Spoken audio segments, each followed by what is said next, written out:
Good evening, everyone. How is everyone doing tonight? Hello. Hello, everybody.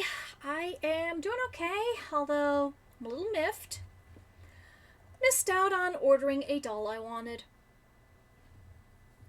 I'm not mad. It was the cutest thing in the universe, but I'm not mad.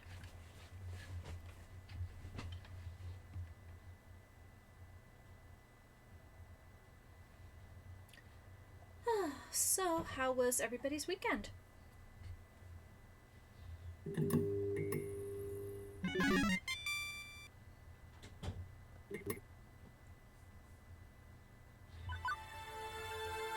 Hot, humid, ugly? Oh, yeah. I know how that is.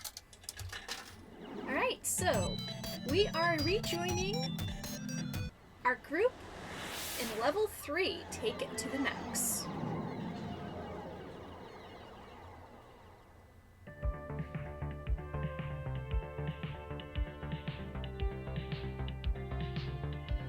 It is the future year 20XDX, and today is the day.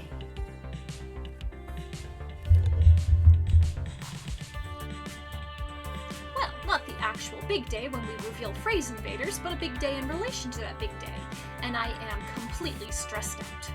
My mission, should I choose to accept, and I kinda already chose to accept, is to spread the word about the upcoming Funplex event. The one that I'm in charge of. The one that I've put a ton of effort and hope into already. The one where, if nobody shows up, it spells doom for all. Hey, no pressure, right? I mean, if I fail, I'll only be the laughing stock of the entire Funplex. They'll call me the Funplex failure for the rest of my days. I'll be shamed, forced to wear a giant red F on my chest. Snap out of it, Ari! Let's focus on what's right here, right now.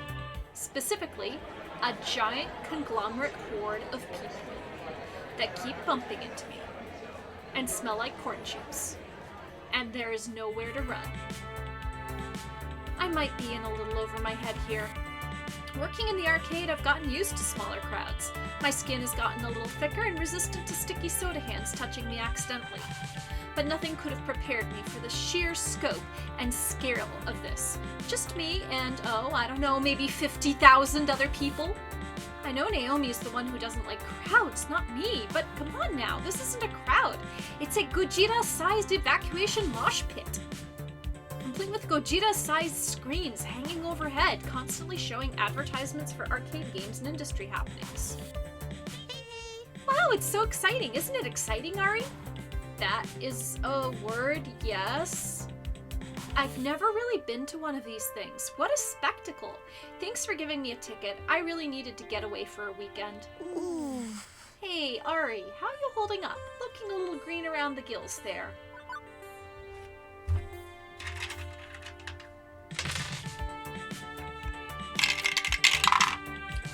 Okay, that is a 1, so we choose option 1. I'm holding up. As long as I can keep my internal monologue going and be able to speak frankly through my own mind, I'll be fine on the outside. It's the perfect facade. Can't you tell by my awkward smile, my eyes open wide, and the tilt of my head that I'm holding up perfectly? That's for life. This is exactly why I came here with you, to help you in your hour of need, and to get away for the weekend, but still, hour of need. It's true. Juniper has helped me get through a lot. But beyond generalities, I think she specifically wanted to make it up for me for the whole job offer situation. And even though I wasn't totally okay with that situation, I'm past it now. We're okay, Juniper and I, generally. So, what's the plan? Huh? We can't just stand around all day, Ari. There's a lot of ground we need to cover to make your Funplex a success. How are we going to attack this? What's the first move? I was just going to sort of play it by ear. You didn't plan for this? Like, at all? I was too busy lying awake all night stressing out to worry about planning things.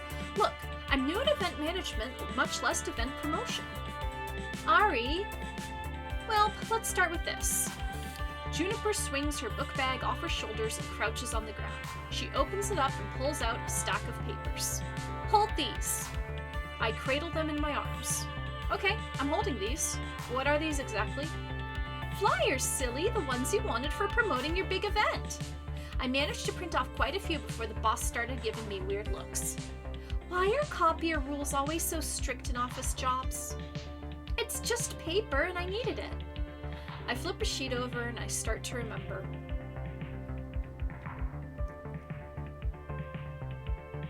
It was about 2 weeks ago. Ashley and I were holding down the fort that day. Gavin locked himself in the office and told me that if I bothered him for anything other than an emergency, that I would not live to regret it. Francine stayed at home that day. She was marathoning a competitive knitting show or something like that. Naomi was out shopping for some extra parts. The Dig Dug machine was acting up again because the buttons were sticking from some kid spilling a slushie on it.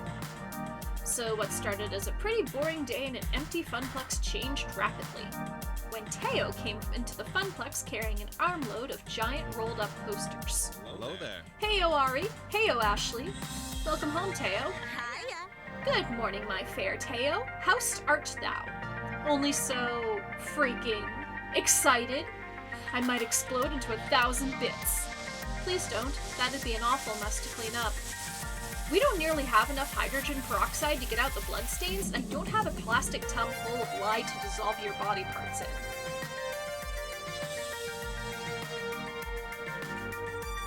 Not to mention the years of therapy Ari and I will have to go through to get over how horrible it would be to watch your friend die violently in front of you. I just can't afford it. Sheesh. It's just a turn of phrase. Chill. I'm not going to literally explode. But! Guess what's happening in 2 weeks? It's something huge for us. Are they showing a compilation of internet cat videos of the movie quad? Please tell me we are finally going to replace the blindingly hard casino-like carpet beneath our feet? Hey, I like the carpet, it's fun! No and no. Okay, I guess I've teased it enough. Teo took the poster he was clutching and unravels it before us.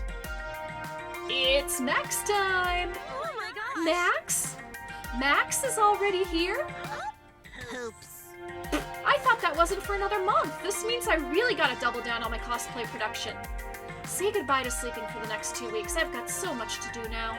Bummer. I know, right? I still have to meet with all the dancers and work on our synchronized dance routine. Nearly not enough time to perfect it. And I have to find a good time and place for an international Showtime stage community gathering. I still have to finish hand-sewing all the embellishments to my tailcoat, find or make a decent pocket watch, and start and finish my third cosplay. Ugh, death take me now. Wait, can we go back a minute? What exactly is Max? The best gaming convention ever. Did you both plan to say that in unison? Regardless, I'm still mostly confused and require further exposition. Max is the Mega Arcade Expo, an annual arcade gaming convention. It happens every year around this time over on the West Coast, but this year they're having a Max right here in our city, and it's going to be the biggest one yet. I always go every year and show off my newest cosplay. Love it. It's a great way to meet a whole bunch of other arcade people, and catch up with those you haven't seen since the last convention. It's so much fun! Okay, yes, okay, I see why you're both excited. Sounds cool. I have to wait another year to catch up with everybody. Yep, and I was thinking we could put up some Max posters around the Funplex to, get all the locals hyped about it. That's a splendid idea, Teo. Finally, an East Coast Max. We gotta make sure everyone knows about it. That we do. Teo, Ashley, and I spent the next half an hour putting up posters around the Funplex.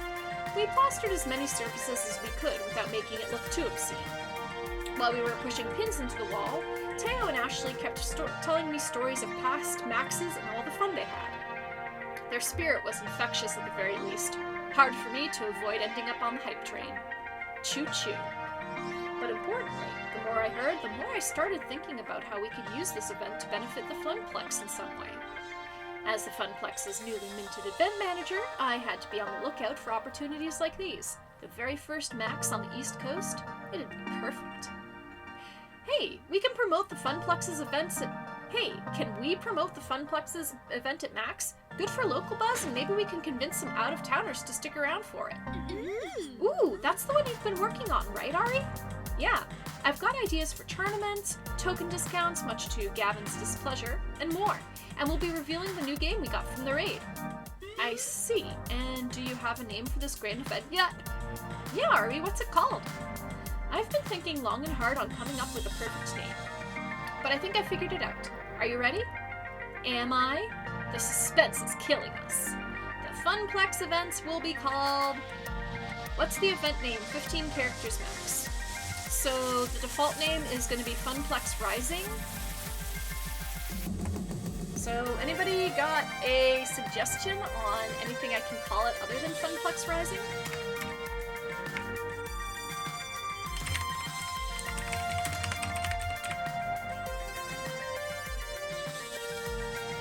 Funplex Attack, I guess. I was thinking of calling it Funplex Attack. How's that sound, I wonder? We shall call it Funplex Attack. What do you think? Heh? Ooh, I do so love it. It's perfect. Really? You named it Funplex Attack? There are worse things you could have called it. It's kind of catchy, though. Nice work, friend. Thanks, you two. So, how do I get tickets to Max? Excuse me. So, how do I get tickets to Max? How can we advertise there? And, how much would all that cost? I'm still living off pizza bagels, you know. You mean you don't already have your tickets? They sell out, like, on day one, my friend. Actually, they sell out in about 20 minutes on day one, and all the hotel rooms are gone way sooner. What? No! My greatest plan's foiled. Beep beep. Ari, while you were all talking, I located all the scalpers who were selling tickets online at exorbitant prices. Then I hacked into their IP addresses, found less than tasteful information on a couple of them, which would make their lives very difficult if it got out into the open. After contacting them, I promised I wouldn't leak such sensitive materials into the internet in exchange for selling us the tickets at their original prices. Hooray! And they gladly obliged. Such nice humans. I transferred the funds from your account to theirs and secured the tickets. You should be getting an email for 2 Max tickets in approximately 3, 2, 1, done. Oh, and I suggest you invite Juniper to come along as your second. According to Juniper's Iris, she's very stressed from her job and could use a mini vacation. Okay, but, Iris? That's kinda known as blackmail. What you just did is technically very, very illegal. Don't worry, Ari. I erased all possible leads back to you. You'll be fine, and it's all in the name of helping the Funplex, isn't it? Just like you wanted me to do?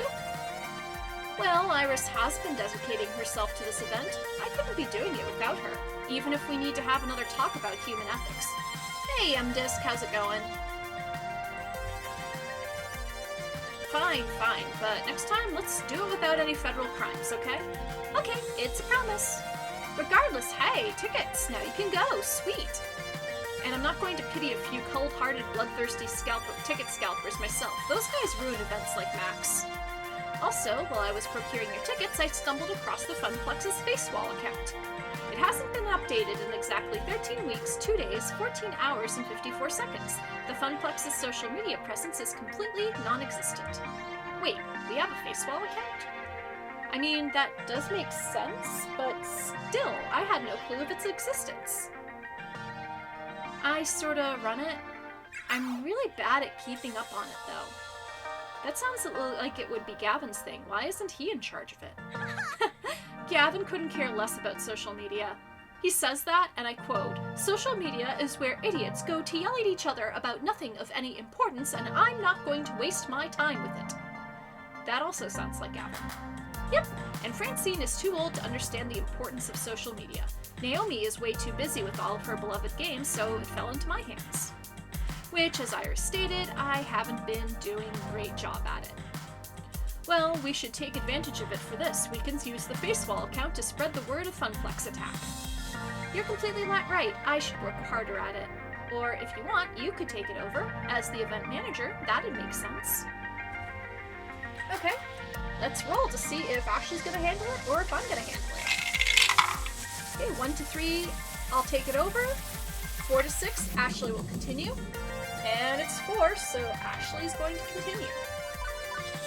As tempting as it would be to take over the social media for the Funplex, I already have a ton on my plate for Funplex Attack. If I just focus on what I'm doing and inspire Ashley to participate more, then everything should work out just fine. Ashley, I know you want Funplex Attack to succeed as much as I do, right?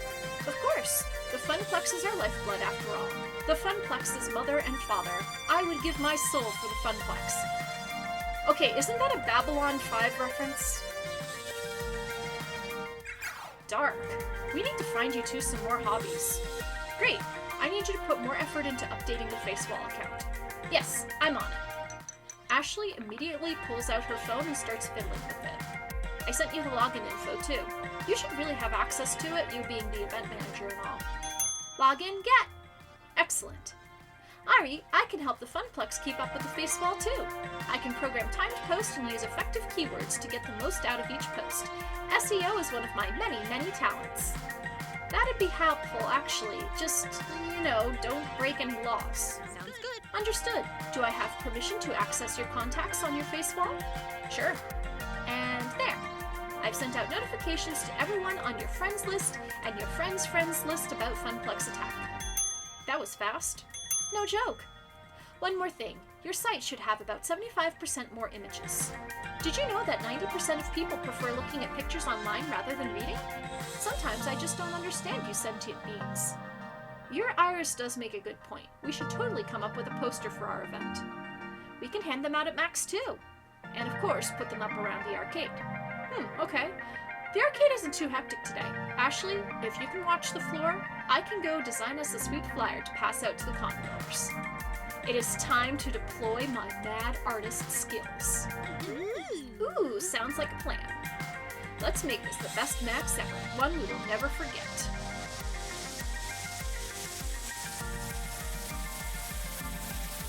I spent the rest of the afternoon working hard on having the perfect design for our poster. Well, a design for our poster at any rate.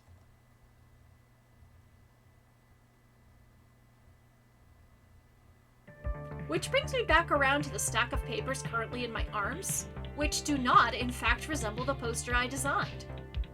Oh, I took the liberty of tuning your poster just a little, and changing the font selection and picking out new clip art and rearranging everything and using a poppier color scheme. But I liked my original design. Ari, you used Comic Sans and Papyrus.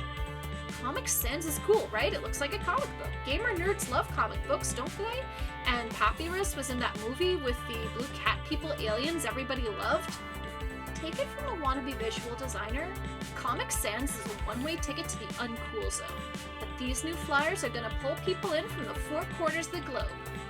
Well, yeah, I guess these are kinda not bad. Pretty good, actually. Okay, they're superior by every conceivable metric. I didn't know you were an artist, Juniper.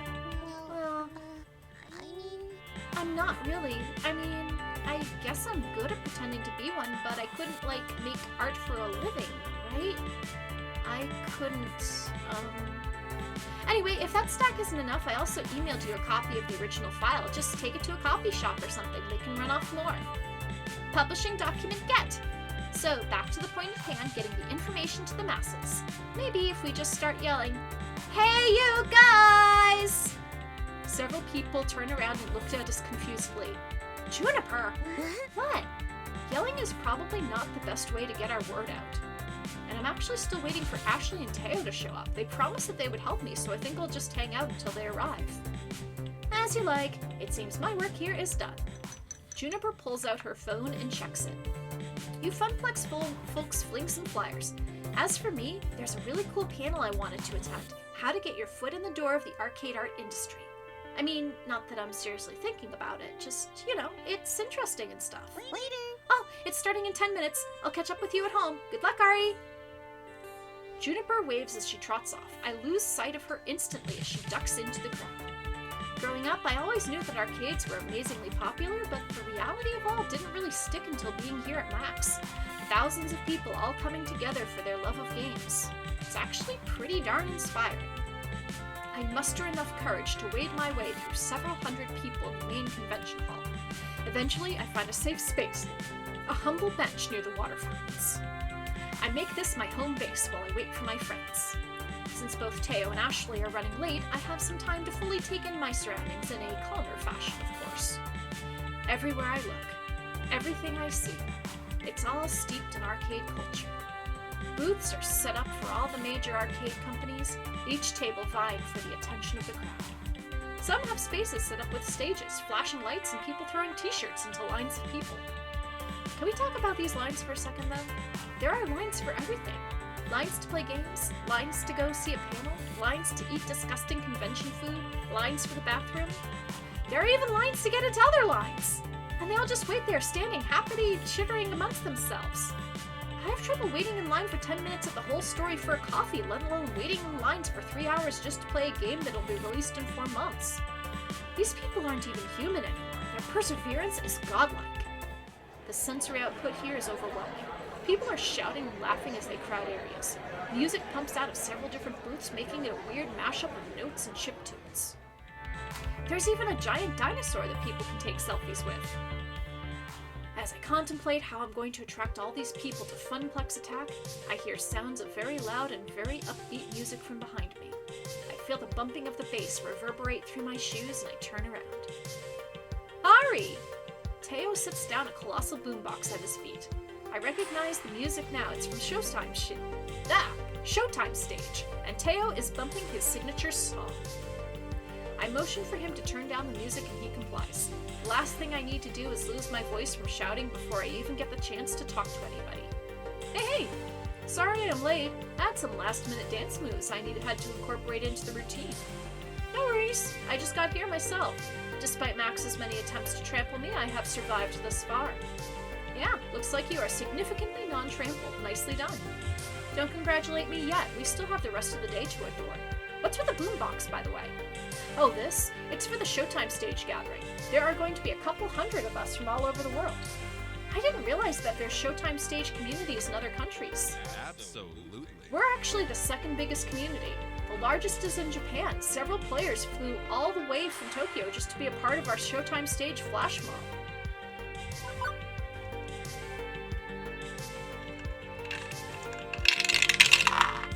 Okay, 1 and 2 is choice 1, 3 and 4 is choice 2, and 5 and 6 is choice 3. So we got 4, and we're gonna join you. I admit, I've probably spent too much time watching videos of flash mobs, doing random stuff for upvotes, but they look like so much fun. And to take everyone by surprise like that, I want to see the looks on their faces. I want in. Ari, it might be a little too late for that. I've been planning all this for months and it's taken coordination from all the leaders of all the Showtime groups. There was a lot of work from all sides to make this come together. Now all that's left is to actually do it. Hey, Snezkov! In fact, Ari, you should come watch it. I was about to respond when a very elegantly dressed gentleman caught my eye. He wore a black proper tailcoat with an ornate sigil pinned to his breast. Accompanying his suit, he had fashioned himself with white regal gloves. With a cloth draped over his arm, he held tightly onto an antique tea kettle. As he approached, the crowd parted white like waves for Moses. There were oohs and ahs from onlookers, and people pulled out their phones to get a quick picture of him. Like the rest of this crowd, I was taken aback at how immaculate this butler was. Absolute perfection. I felt like I had time warped back to the 1800s and about to have tea with royalty. He stepped up to me and Teo and gave us a slight bow. Normally this would be ridiculously out of place, but not at an arcade convention. He's a character from a hot fighting game called Melee Maidens. It's all about ninja maids and battle butlers duking it out for the right to serve a fancy party or something. Oops.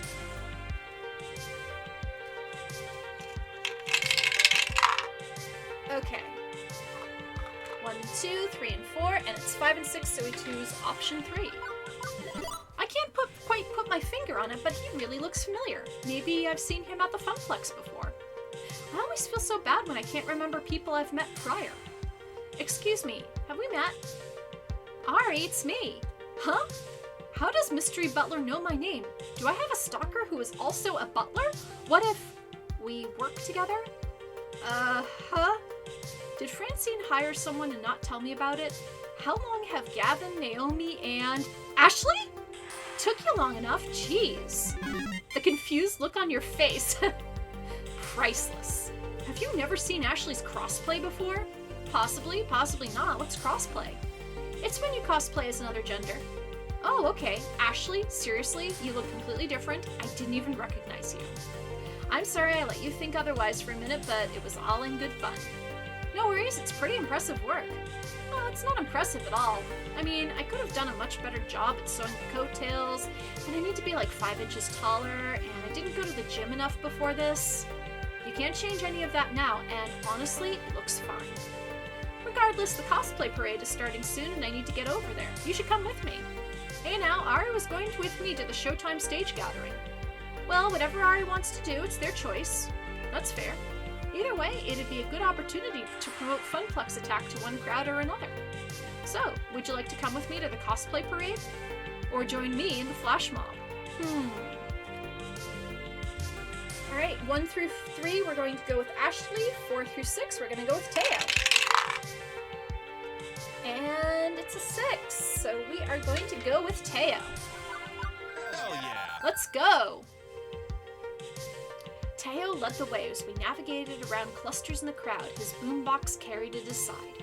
There was zigging and zagging through hallways, people, and booths. Every step I took, I was more bewildered with the whole event, and the more I felt very, very small in an entire ocean of arcade fans. How was I supposed to inform all these people about Funplex Attack? There was literally no way to get the word out to thousands of gamers. It was going to take a gaming miracle. Or at least not a complete and utter failure. Heck, I'd even settle for not getting trampled and having maybe like 10 people show up. Set your expectations low so when something finally happens, you'll be pleasantly surprised. Another family motto. But that's not what I'm about anymore. I'm trying to break the mold, right? And here we are, my friend. When our race through the maze ended, we were standing in an atrium of sorts. Glass ceilings and walls covered half the space, letting in a ton of natural light. It was a welcome shock to the system. Working in the arcade business, you rarely have access to windows, and the convention center for Max was no different. It's all simple psychology, really. No windows equals no sense of time for people, meaning they spend way more time and money in the arcade because they lose track of it all. They've got a point. I mean, into my face.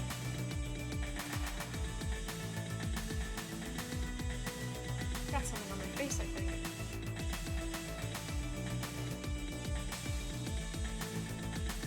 But yeah, I mean, I've noticed it too. Like, arcades are deliberately kind of darkened. At least that's what Gavin taught me. And I'm pretty sure he knows his science on arcades and the people in them. The atrium is pretty secluded from the rest of the convention. It's quieter than all the hustle and bustle of the main hall. The people are more dispersed here, since this location also holds the food court. People are slurping down fruit smoothies and munching on fries while enjoying a break from the craziness that is Max. Don't get me wrong, there are still games out here, just significantly less. And all of the games here are dancing games. There are a few stages set up around the space and people are dancing to their heart's content. I see classics like Dance Dance Revolution and In the Groove, with Showtime stage highlighted in the center. Hey, pretty great spot, isn't it? I can see why you chose this place. It's Dance Central. Well, not Dance Central by Harmonix, just, Dance Central. And I think it's the only place big enough for your flash mob. Hey, keep it quiet. Flash mobs are supposed to be all secret and stuff until it all goes down. My lips are mum from here on out. Sealed, I mean. Good. I can't have you ruining the surprise. But in all seriousness, I really appreciate you being here. It means a lot to me. Cheering me on and just being your amazing self. I'm honored to call you my friend. Hey, that's what friends are for. I got your back. Speaking of being friends, you want to help me get the word out about Funplex Attack? I was hoping you'd volunteer. For you? I got you. But it'll have to wait until after the flash mob. We should be starting any minute now. I'm just waiting for my leads to show up. While I stand next to Teo, I note several familiar faces from the Funplex. It looks like most of the Showtime stage regulars showed up to support Teo. Oh man, I'm stumbling over my words tonight. Most of them are chatting amongst themselves, some playing the various dancing games, while others are waiting for Teo's signal. Speaking of the Dancing King himself, Teo looks like a sheepdog that's lost his herd.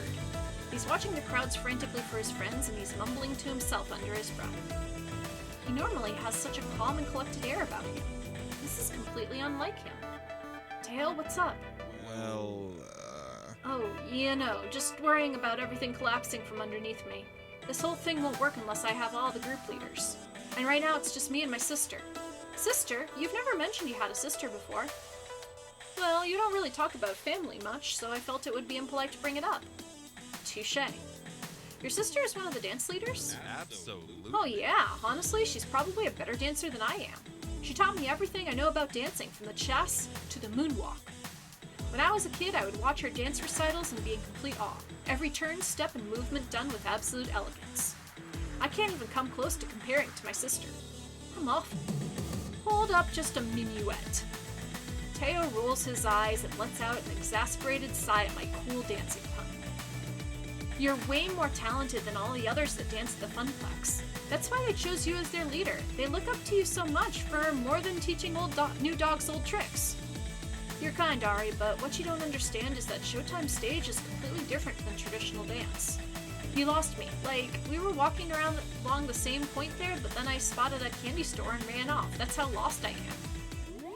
With Showtime stage, you're forced to move within a finite box. Can't glide around across a dance floor, or jump as high as you want in a grand jeté. While it looks very similar, it's restrictive. Dance is all about freedom of expression, and you don't have that as much at Showtime stage. While I'm not the best dancer, I am good at one thing. What's that? Games. Exactly. Games with dancing elements in them, to be exact. Funny enough, my sister doesn't even play dancing games. She's terrible at them, in fact. But she's helped me figure this whole flash mob out, and if it doesn't work, I'm gonna be mortified. How bad will it look if 300 people are out prancing around out of sync? Teo holds his hands up to his face in horror, much like the Scream painting. When I look at his hands, I can see them shaking. He's doing his best to keep together, but if I don't find a way to calm him down, he's going to break.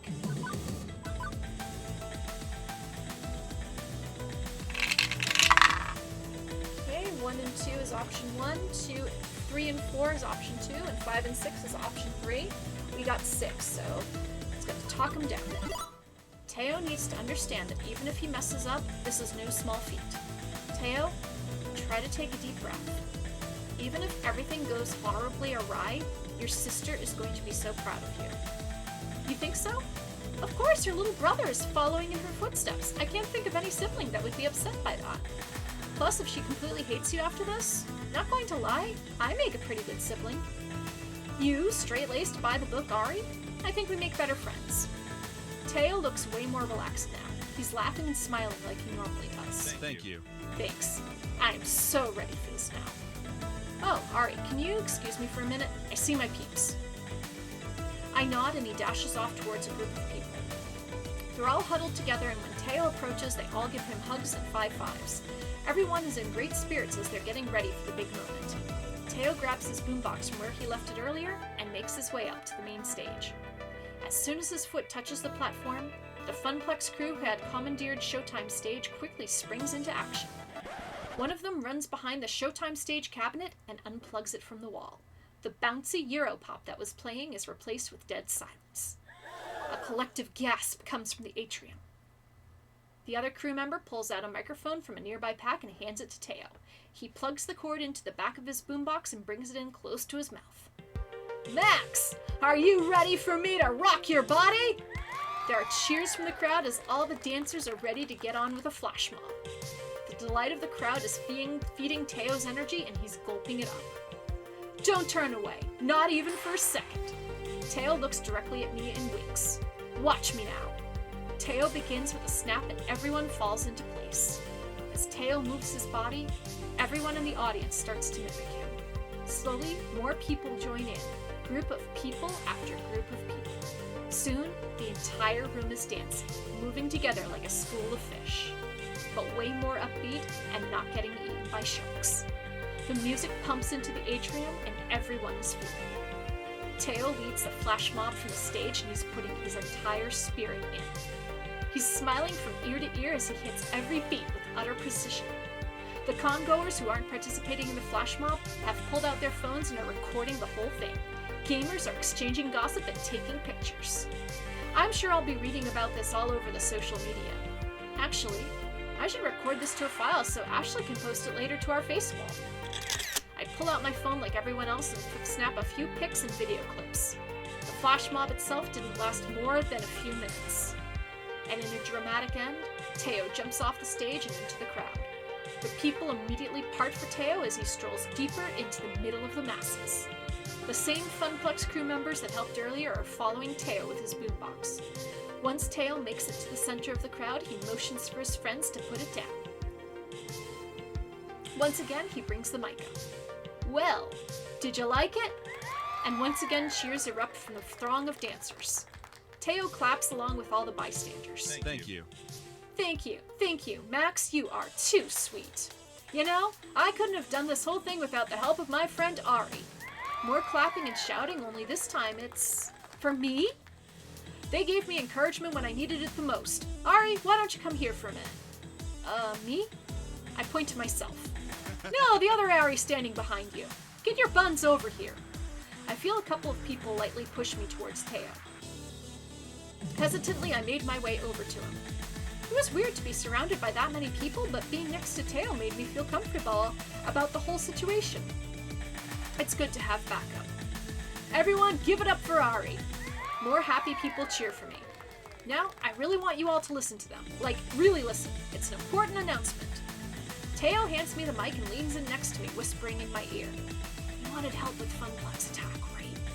Well, you've got the floor. Go ahead and tell everyone about it. Looking out at the masses, my chest felt tight, and I could feel a bead of sweat run down my back. Teo smiled at me earnestly, waiting for me to speak to everyone.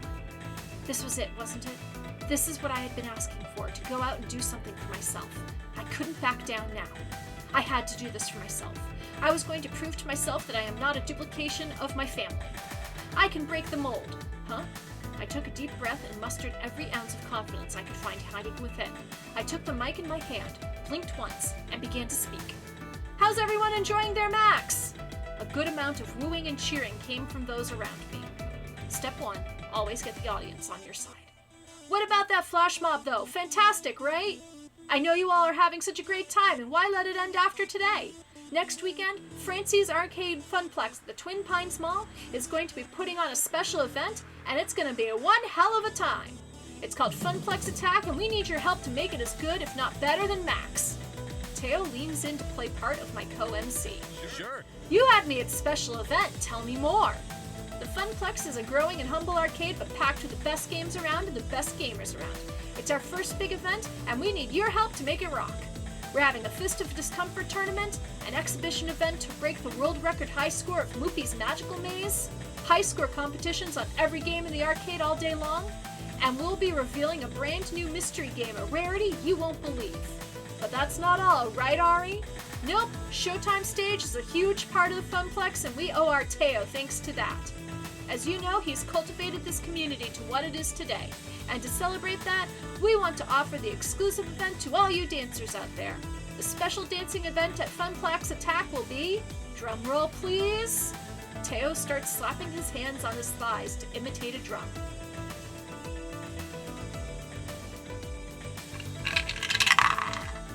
Okay, what did we get? So, option 1. We can't just have one tournament at Funplex Attack. I know how competitive those dancers get. We can do an official side tournament and have a cash prize with all the buy-in money. Gavin probably won't mind. It's perfect. We can't let all those fighting gamers get all the fun tournaments, can we? At Funplex Attack, we are going to have our very own Showtime Stage tournament. With prizes! Another roar from everyone in the atrium. It's so loud that I swear the windows shook. Fantastic! Everything you said sounds just amazing. I know I'll be there. Wonderful, and I hope to see all of your faces out there next weekend. I point to as many people around me as I can. There were several more shouts, and then naturally, the crowd started to disperse. As Teo and I were cleaning up after the flash mob, my phone in my pocket started going off. At first it was just a couple vibrations, but before I could realize what was happening, my phone started seizing. What the? I pulled my phone from my pocket, and when I looked at it, the Funplex's face wall had over 1,000 likes. No, really, what the hell? Beep beep beep. Beep beep, can I interrupt? I might have borrowed the pictures and video clips you snapped earlier and applied the proper hashtags and links to the Funplex's social media accounts. I was going to let Ashley handle that. Don't worry, I ran it by her first. She's busy with her cosplay parade and asked me to strike while the hype iron was hot. Good work. Since the content went live, activity on the Funplex's face wall has increased 700%.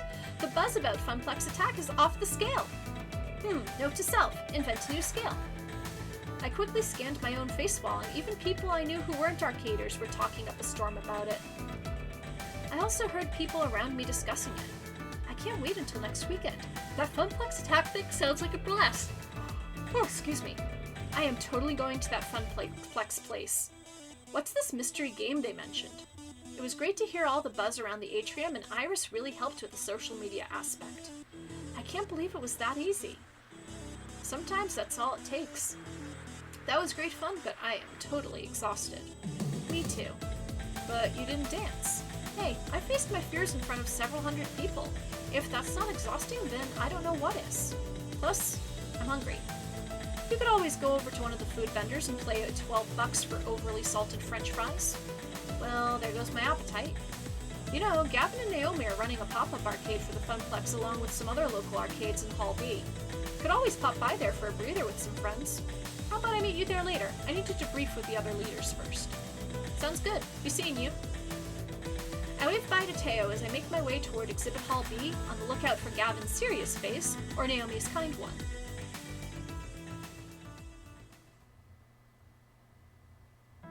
Let's see, Exhibit Hall B. It very much resembles Exhibit Hall A, where I started my day. Industry types, dealers, swag, crowds. But there's definitely more actual arcade games here, as local places have set up pop-up arcades all over the place. It's hard to notice the smaller displays with a giant garish Deco's Palace display eating up the center, but I managed to crawl my way around the edges to find... Well now, pretty much everybody in the crew, save for Francine. Teo and Ashley were off still hanging with their respective communities. I've got some time, maybe I can bend someone's ear. Meanwhile, let's see, what's everybody doing right now? Okay, so rolling a d4 this time. Great. And we've got, I don't know if y'all can see that, but it's a, will it focus? Come on, focus. That is a 2, by the way. So we are going to visit Naomi. Naomi looks totally frustrated, with the monitor chassis for her game partially removed so she can tinker with it. There's definitely neck glow, so the neck can't be cracked, so why am I getting nothing at all? Hey Naomi. Oh, Ari! Sorry, I was wrapped up in my own little world there. What's up? I'm taking a break, and as of now, you are on break as well.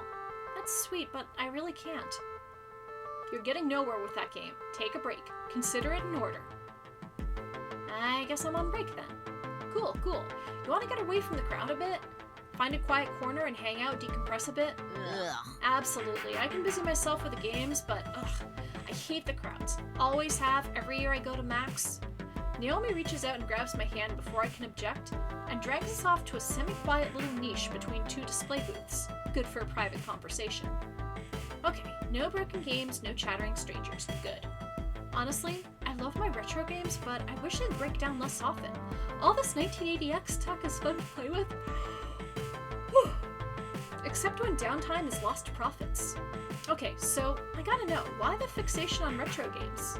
I'm not saying they aren't cool, it's just not something folks our age are usually into, right? I contest that with posts by 20-somethings on classic game collector sites. But you're really asking why I'm into this stuff. Hey, what's not to love? The cool glow of a cathode ray tube, blooming color through the scan lines. The simple and clean pixel art style. One stick, a few buttons, easy to learn, hard to master. You can keep your crazy networked real-time strategy beat-em-up esports fighter thingies. Give me a maze, or a spaceship, or a bunch of dots any day. Or a princess to rescue and turtles to jump on. Right! Well, more the jumping than the rescuing. Not enough games have princesses rescuing princes, or cats, or anything really. So, how'd you get started with retro games? Well, I know the cliche answer is I had an older brother who introduced me to games, but that's basically the truth. Sort of. Indirectly, I guess. For a whole summer, my jerk of a brother was in charge of babysitting me. And being a teenager, he didn't want to bother. He wanted to go to the arcade and hang with his friends. So he dragged little old me with him to the arcade, gave me a fistful of tokens, and told me to go keep myself busy. At first, I played what all kids played, ticket games, prize games, but I got bored with it fast, realizing I wasn't weirding much of anything. Honestly, kids are smart, right? They gotta realize they're being scammed.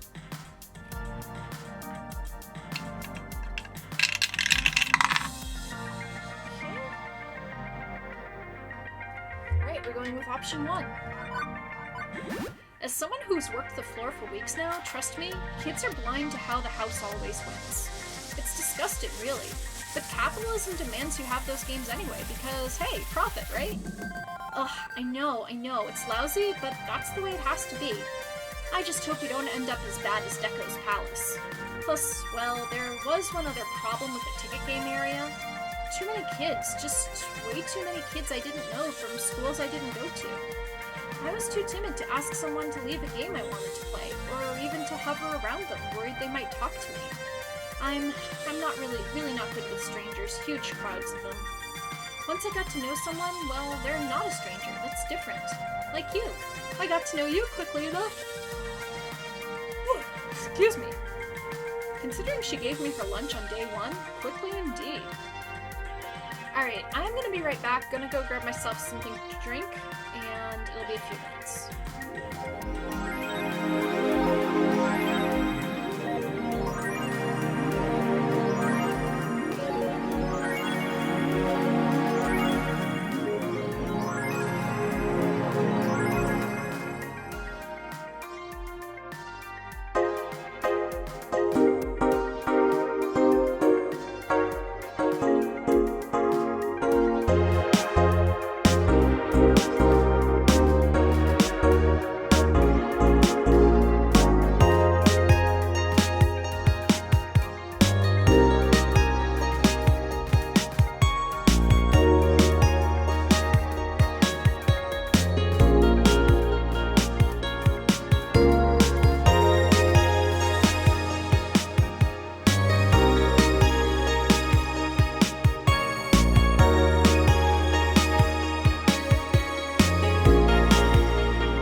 I'm back. Sorry about that. But there was one area of the arcade which had next to nobody playing games, where I didn't need to put a quarter up and wait in line, where everything was fun. Retro games. Exactly. Only a few older guys back there. I could play anything I wanted, every game was a single token, and it was all so amazingly cool and flashy and colorful and... oh, it was paradise. Those games were my new best friends. Now I looked forward to my jerk of a brother abandoning me in the arcade to go play fighting games. Eventually, summer vacation ended and it was back to school, but I kept visiting arcades, especially ones with good retro collections. So that's how I got into classic arcade games.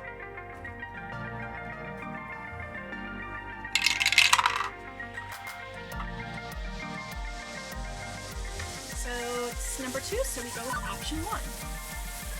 Somebody call a doctor, this girl's got Pac-Man fever. Sadly, it is an incurable condition. Oh, I bought that album, Buckner and Garcia. Amazing stuff. It's got all sorts of songs on it about Donkey Kong, Centipede, Frogger. You can borrow my copy if you want. I've got it on vinyl and tape. I lack any hardware whatsoever which can play those.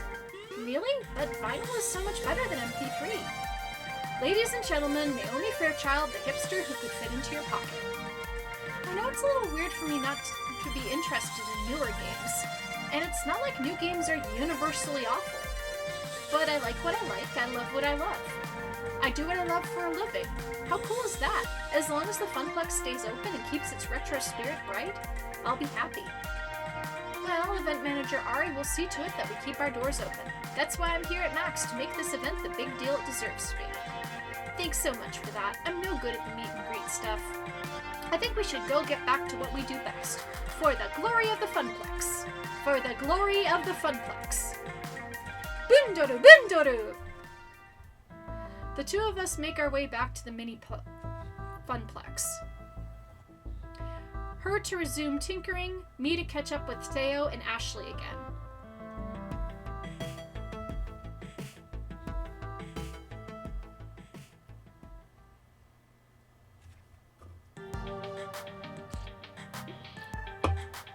My current status, sitting. My current status, sitting, and enjoying it. It took a few minutes of searching and stalking, but eventually I found an open seat in the pop-up arcade. While the sit is satisfying, the rest of everything else is miserable.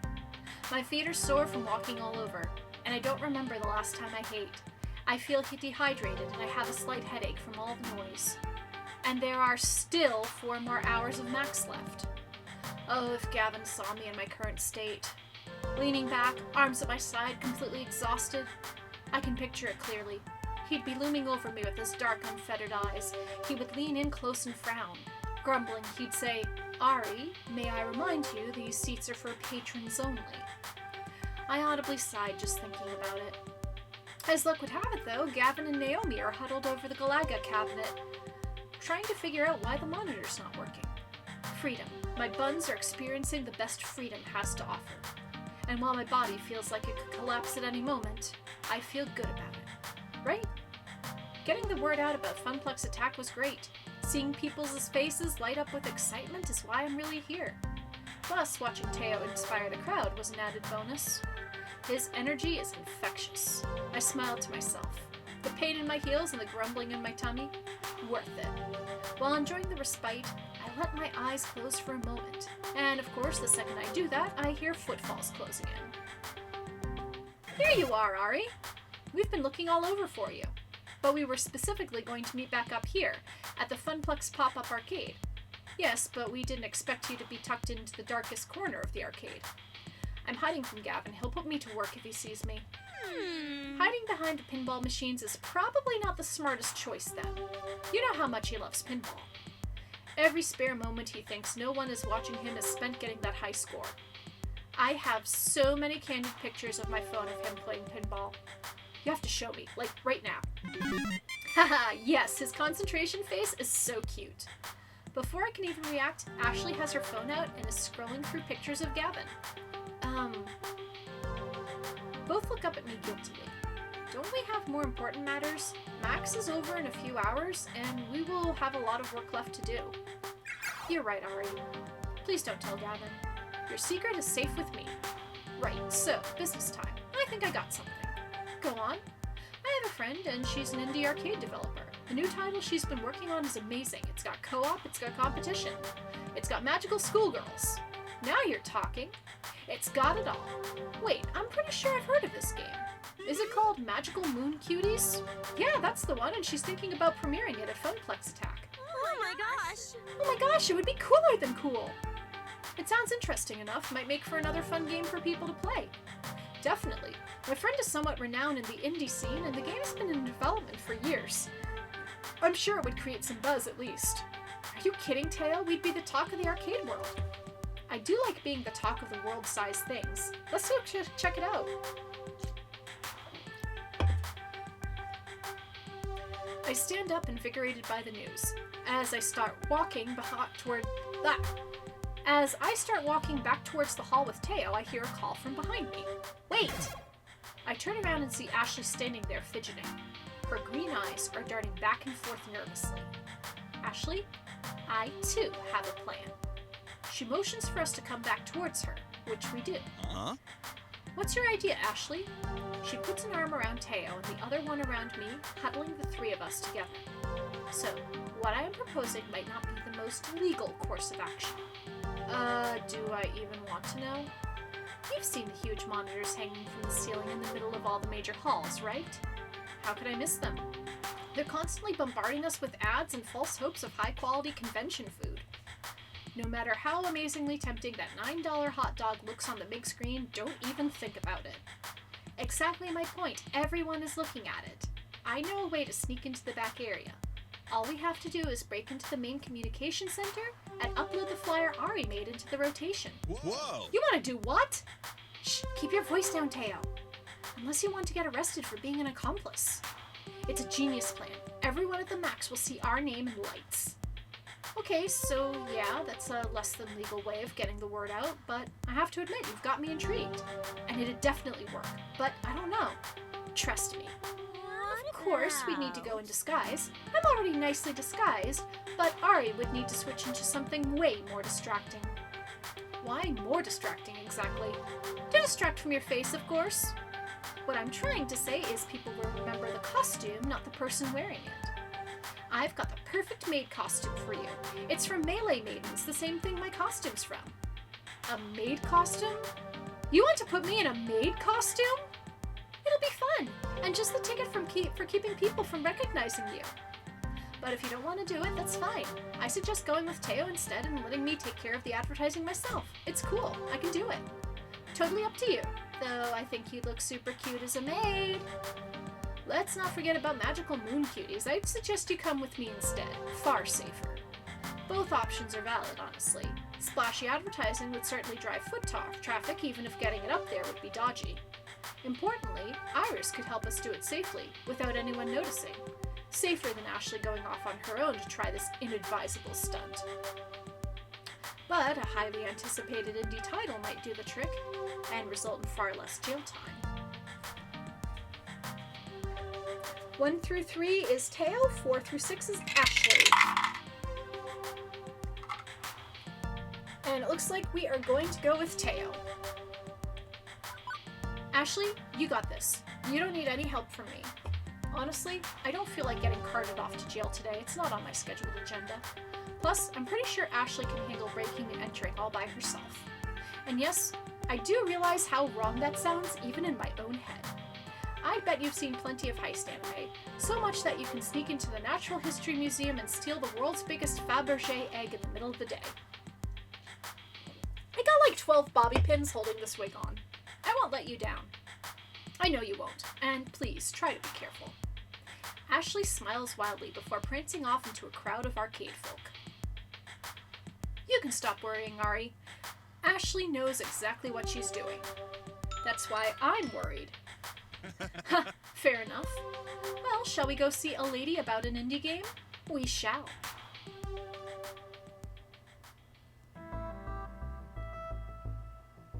As we left the pop-up and traveled deep into the halls of Max, people kept stopping us to say hello to Teo. We'd be happily on our merry little way and then get interrupted by a random person. Oh man, it's Teo. How are you doing? Great, but hey, we are on our way to meet with someone. Let's catch up later. Cool, laters. And this happened every couple minutes. Walking through the convention floor was like walking through a field of landmines, where instead of explosions, it was uncomfortable introductions to people I will probably never see again. Eventually, Teo leads me back to a section of arcade games hidden behind all the major companies' booths near where he held his dance flash mob. What they set up here is mostly reminiscent of the rest of Max. Arcade cabinets are closely lined up side by side by side, making several aisles for gamers to aimlessly wander down. I would have expected to be more used to pushing my way through throngs of crowds by now, but nope. Teo and I force our way through huddled masses of chittering conversations. As I look around at all the different arcade games that surround us, I notice something's off. There are exactly 0 titles that I actually recognize. No Dig Dug, Gauntlet, nor Street Fighter. Not even a hint of a pinball game. I was starting to get concerned. Teo, where in Max are we? This is the Indie Mega Arcade. Well, originally they called it the Indie Mega Arcade Expo, but then IMAX sued them. The what? That didn't explain anything to me. What are all these weird games? I understand nothing.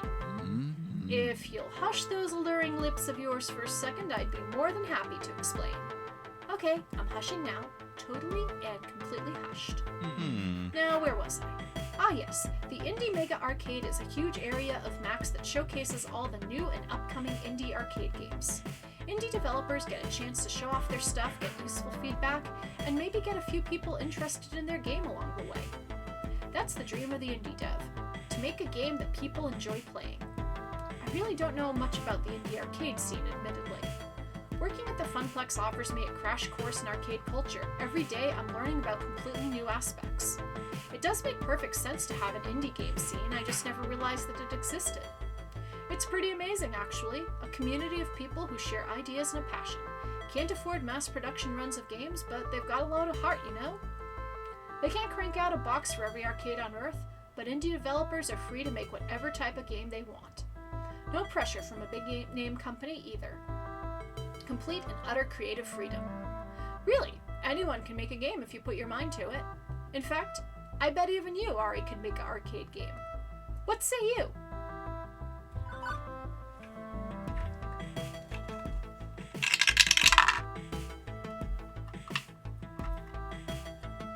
So, it's a 1, so option 1. I've always been the idea person. Ever since I was a kid, I've been dreaming up game ideas, like the zombie-themed fighter or a train driving racer. I got tons of them just waiting to be turned into a fully fledged game. I used to draw out intricate arcade game levels on paper, too.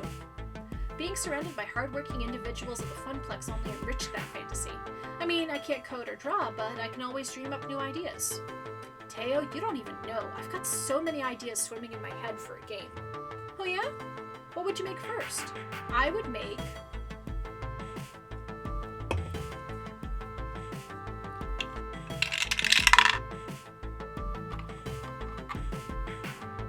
Alright, so that's option 2. If there is one genre of game that's easy to replicate, it's a puzzle game. Give it a good theme and people will be drawn to the aesthetics and mental challenge. I bet a simple match 3 game would be fairly easy to make. I'd want an appealing design, something really super adorable to catch the eye. Maybe some bedazzling jewels or crushing candy or something. People would sink hundreds of tokens in to continue playing. Exactly, highly addictive, highly profitable, but also highly fun. Fun is the ultimate point of a game, right? I like it. Alright. Well, if you ever get super bored of being an arcade event manager, I can hook you up with all the proper people to launch your second career. What do you mean? Oh, I have some friends who make arcade games for a living. Some friends? As soon as I said it, I became overtly aware of the situation. Since we stepped foot into the Indie Mega Arcade, people have been waving and nodding to Teo, not to mention all those people stopping us on the way to get over here. And all the people supporting Teo's flash mob. I'd say more than some friends. You're a popular guy. What? Come on, that's silly. He waves his hand, waving off the very notion that I know to be true. Everyone knows who he is, and I had no idea. Teo's always been such a crowd pleaser at Showtime stage, but I guess his popularity spread to all facets of his life. Dance champion and indie arcade scene champion, huh? I try to keep my friends' circles pretty separate. Sometimes it's not always perfect, and they tend to overlap. You know, like in Max. But hey, it's got upsides. All my friends are here. The biggest downside of Max is just so hard to see everyone. I never get to spend enough time with them, you know? I got friends here in the Indie Mega Arcade. I got my Funplex crew. I got the dancing community. I just can't see them all. And when I can't see them, I feel like I let them down. I hate having to choose between them. Once again, I failed my friends. You know, it's a surprise anyone still talks to me anymore. Teo sighs heavily, his mood shifted from excitement to utter solace. This is the second time I've seen Teo show such anxiety today. Life is not all rainbows and puppies, is it? I can relate to his feelings, though. I've dealt with my own insecurities in my own life, my family notably, and even getting my current job. Sad Teo is worse Teo. As his friend, I must fix this.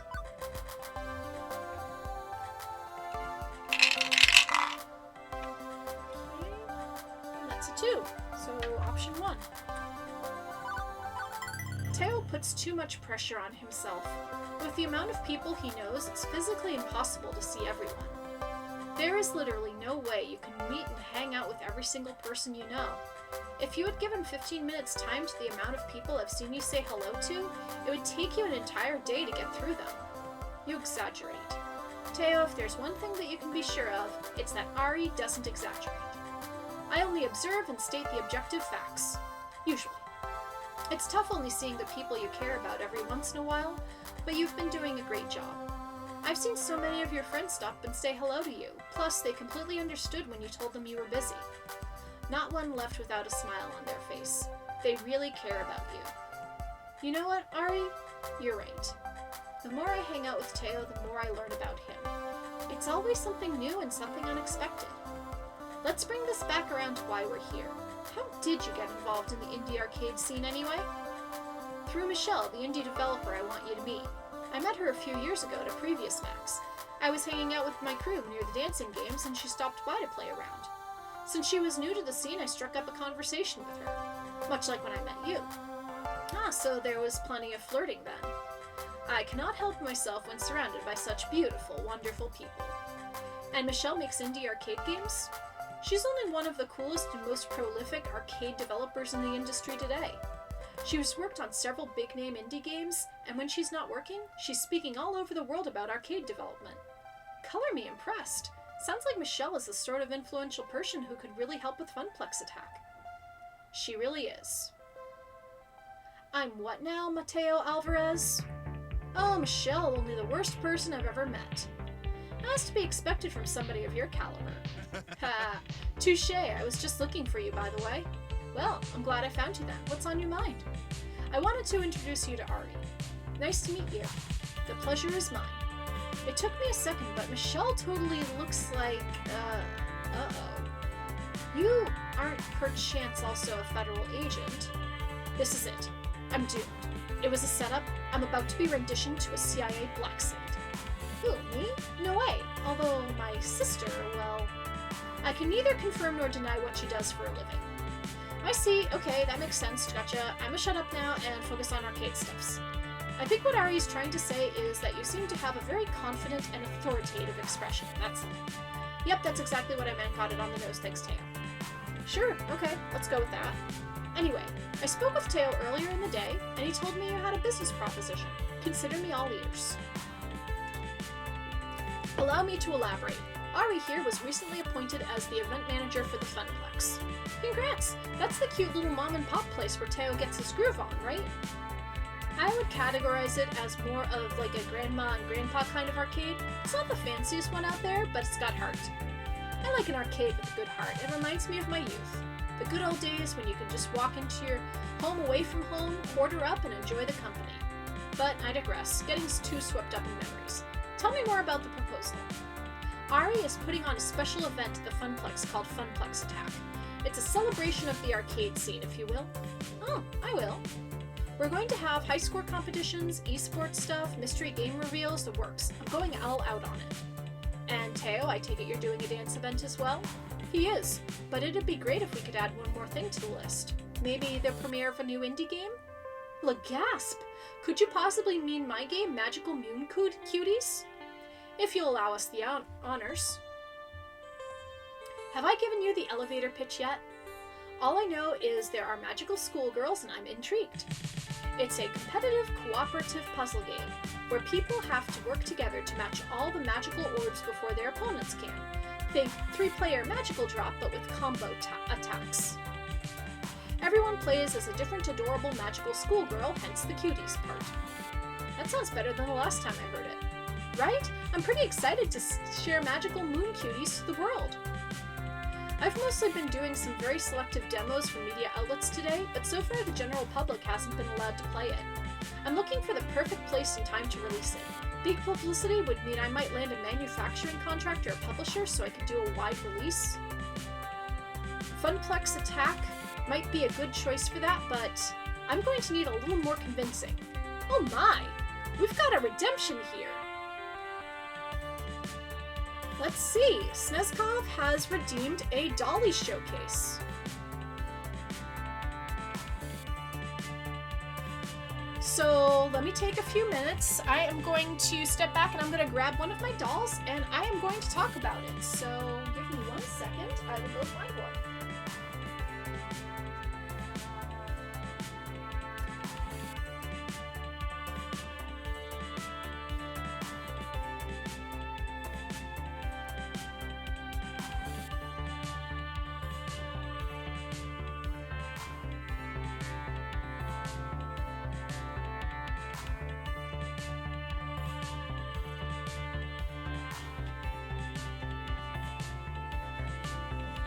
Okay, so let me show you all the first dolly of my dolly showcase.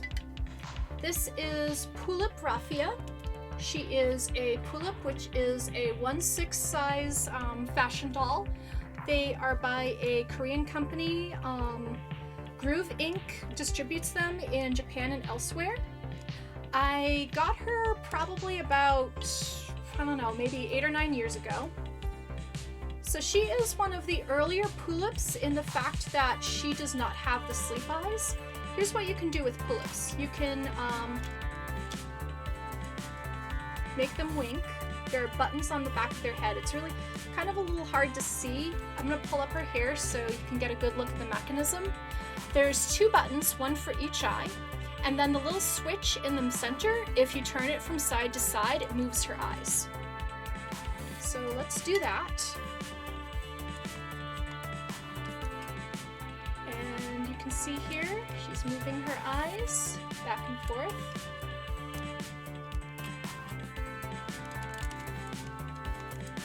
And close her eyes. She's wearing some eye makeup on there, as you can see. And unfortunately, the early pull-ups only allow winking. The later pull-ups allow you to push the button in and her eyes stay closed. Her wig needs some attention. I'm just going through and running my fingers through her hair and seeing how tangled it is. So, Raffia, she has a dark counterpart. Basically, Raffia is Shiro Lolita, and there's another doll that came out at the same time as she did that is basically dressed all in black from head to toe. Anyway, I call her Blanchette. And I'm gonna leave her here so you can all look at her. And let me see if I can find some information on that Pulip.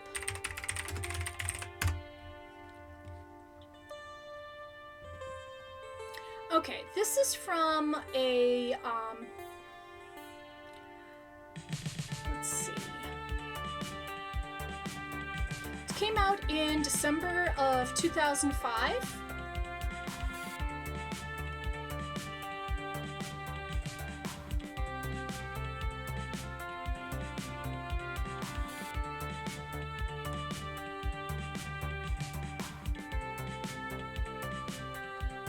And then the Kuro version of Raffia is Cornice. And she comes with the all black outfit. But yeah, that was our first Dolly showcase, and thank you for requesting it. Okay, so back to the game. Funplex Attack might be a good choice for that, but I'm going to need a little more convincing. What else you got? Okay, Ari, don't blow this. Okay, we've got 3 options. Right. And we're gonna go with option 1. Connections seem to be very important in the indie arcade scene, and Michelle already knows Teo. Therefore, friends help each other out, do they not? Teo's known you for a few years now, and he's said nothing but good things about you. In fact, he's been talking up a storm about magical moon cuties and getting everyone excited. It's only fair to support him back. Keeps a solid business relationship rolling alongside a solid friendship. Everybody wins. By the way, did you see the Captain Olimar Sane plushie I showed? Oh yeah, I heard that they were coming out with those. Though I really like the Sane plushies. I think I want one of the 3 houses characters. Oh, I got something in my hair. I swear, I thought I had something hanging in my hair.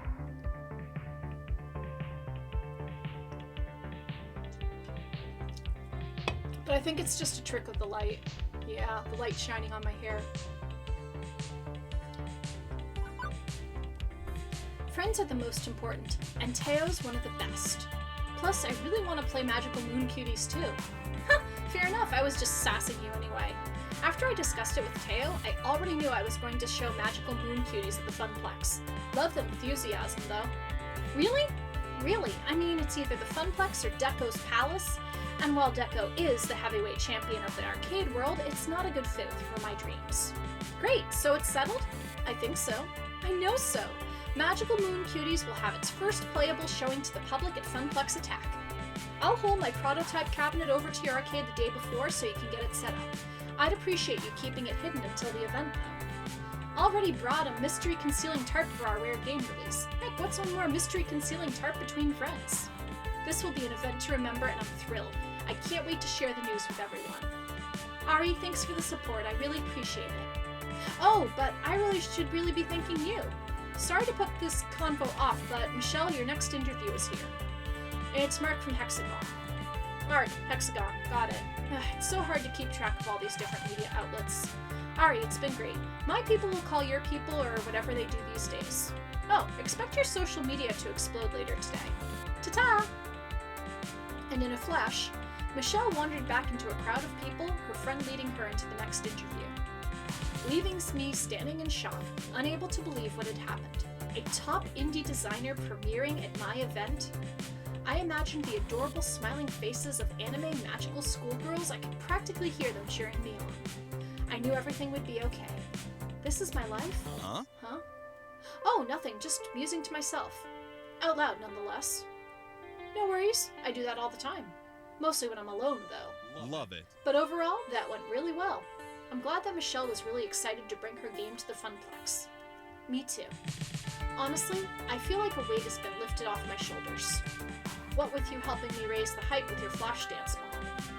I feel like Funplex Attack is going to be amazing. That's the spirit. I never doubted you for a second. I was about to reply with a totally witty retort about doubting in time, however, we were interrupted by the sounds of a bell chime. The hall will be closing in 30 minutes. It's over already? And I was just getting started. I'd barely seen anything yet. I could do this for at least another 4 hours. I am frightened and confused as to how you still have so much energy left, Teo. I amaze even myself sometimes. As for me, I was exhausted, allowing yawns to escape my mouth. Well, I'm officially pooped and ready to go home. Before you go, yeah, Teo? Hey, before you go, you wanna, like, Oh? maybe go get dinner with me? Huh? Is this really happening? Am I seeing the smooth-talking, witty Teo actually have a loss for words? His face flushed and his consonants stuttered. Holy crap, Teo is actually nervous! I mean, it's been such a long day and I haven't seen you eat anything. And I'm really hungry, so I figured I'd extend the invitation. No one likes eating alone, right? I realized I was staring at Teo wide-eyed and hadn't really responded yet. I was letting him babble on, trying desperately to keep his composure. I should say something, but I should also be very clear about my intentions. So, we're either friend dinner or date. Alright, looks like we're dining just as friends. You know, sure, I'm famished anyway, and a meal is best shared among friends. Friends. Right, because we're friends. Good friends. Great friends, even. I would agree with that assessment, yes. This actually seems to take some of the pressure off him. He breathes out and nods in agreement. You've been supportive of me and my crew ever since we caused a fire hazard on your first day of work. Can't ask for a better friend than that. Same. You made me feel more than welcome on my first day at the Funplex. Right. Enough words for now. Let's intake massive amounts of calories and store them as fat in our bodies. How about the food court here at the convention center? You know, the one about 50 feet over yonder smells of fried oil and ridiculously overpriced food. You sold me on the fried oil smell. Haha, great. I've got a hankering for some fries. Me too. Teo and I continued our conversation as we walked over to the closest food vendor tucked away within one of the many expo halls. Starving, we each ordered the biggest serving of fries. And when we both sat down to enjoy our fried potato delicacies, we instantly realized that one order would have been sufficient to feed us both. We both laughed happily at our mountain of fries. It's a fry folly! There is no way we can finish this all. Is that a challenge I hear? First one to the bottom of the basket wins. We came damn close to finishing our food, but in the end, the tasty potatoes reigned supreme. With our hands resting on our bellies and groans leaving our lips, we waddled away from the table we shared. Hey, thanks for spending the whole day with me. You know, I had a ton of fun. You know what? I did too. And thanks for helping me out with Funplex Attack. Hey, what are friends for?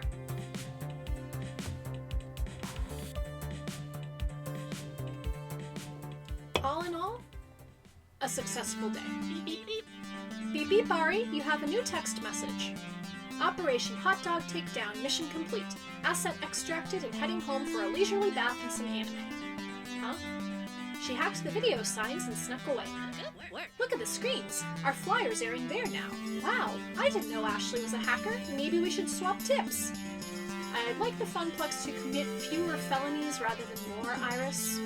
Aw, okay. Right, time to head home. I promised I would meet Juniper just outside the main exit of the hall, and that's exactly where I was headed. Okay, so MDisc playlist, what I'm doing is I am rolling random dice to choose the options that I'm going for, and right now I seem to have the highest rapport with Gavin, although Teo is a close second. The rush of fresh air hit me as I pushed the double glass doors open. It was nice, refreshing, and held a much better smell than the one I had been around all day. I didn't have to wait long until I saw Juniper. She bounced happily up to me. So, how was your first Max, Ari? It was... Oops.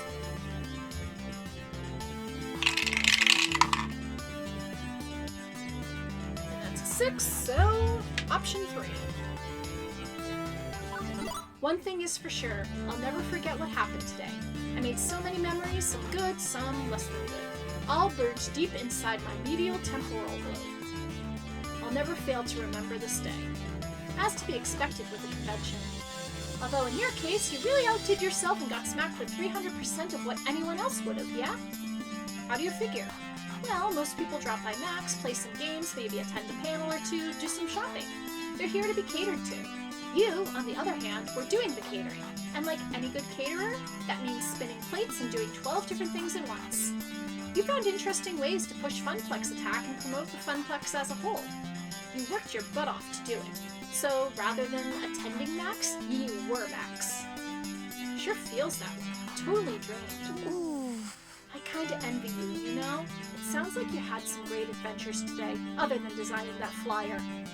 I didn't do that much beyond playing a few games and buying cute t-shirts and stuff, but let me tell you, they are really super cute shirts.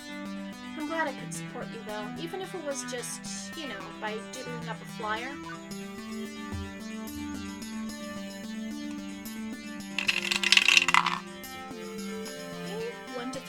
4 to 6. So that was a 3, so we're going with option 1. Hey, don't sell yourself short. That flyer looks super professional.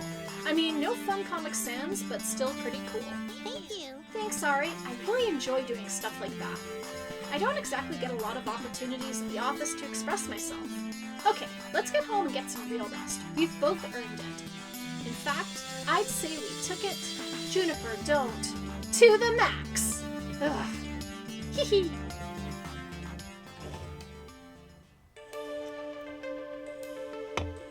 After that moment, the rest of the evening was a blur.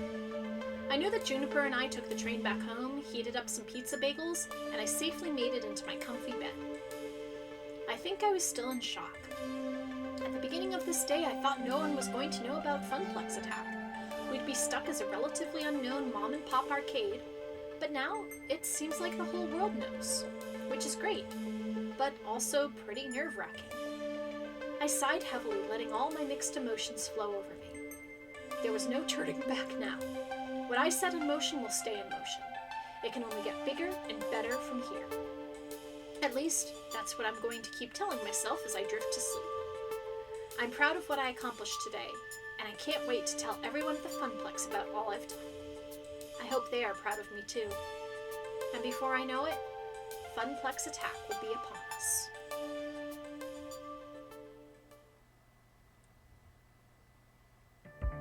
You've cleared level 3 of Arcade Spirits. A winner is you. Now, let's see your score. Teo's definitely taken a liking to you. Dance Fever. You're a pretty basic person so far. Not bad. Also, you've scored 9,550 points. Go for the high score! Actually, I don't know what the high score is, but hey, go for it anyway. Do you want to save your game before proceeding to level 4?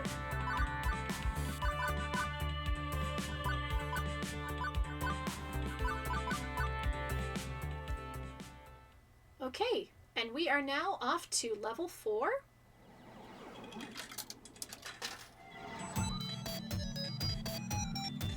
Level 4, player versus player.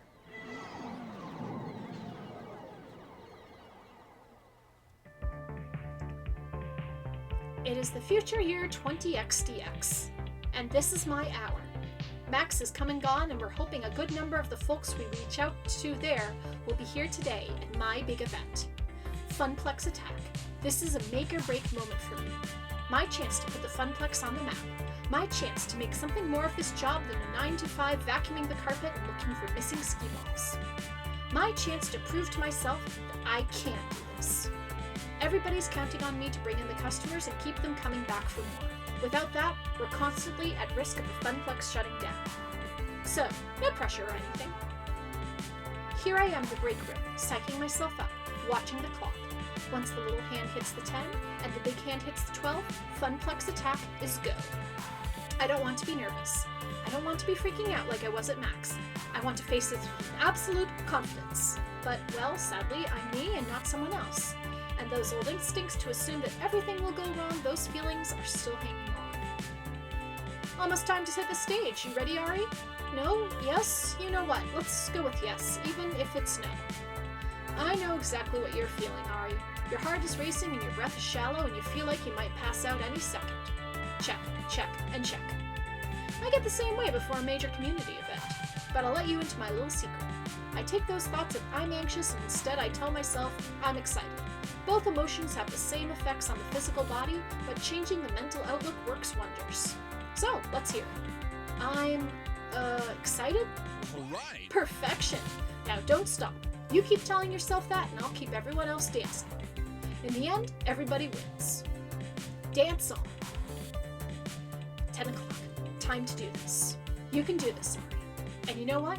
Even if the family curse makes you feel miserably and crash and burn, at least you can say you took an honest whack at it. You'll never succeed if you don't take at least a few whacks. With that settled, I push through the door and out into the arcade.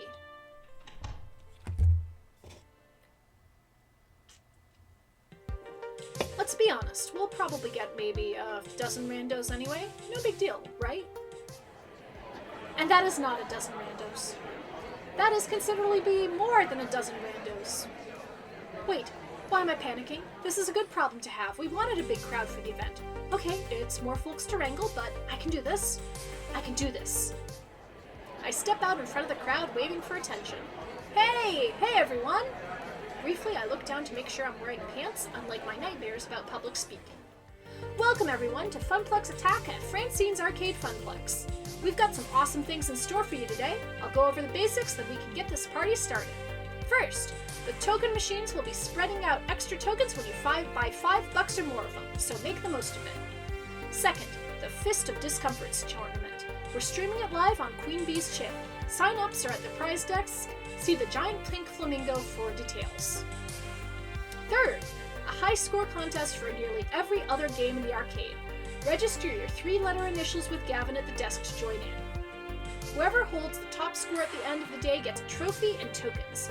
We're planning a monthly high score challenge leaderboard, so let's get that started. Fourth, Teo will be managing a Showtime stage tournament. For those of you eager to get your groove on, go see him.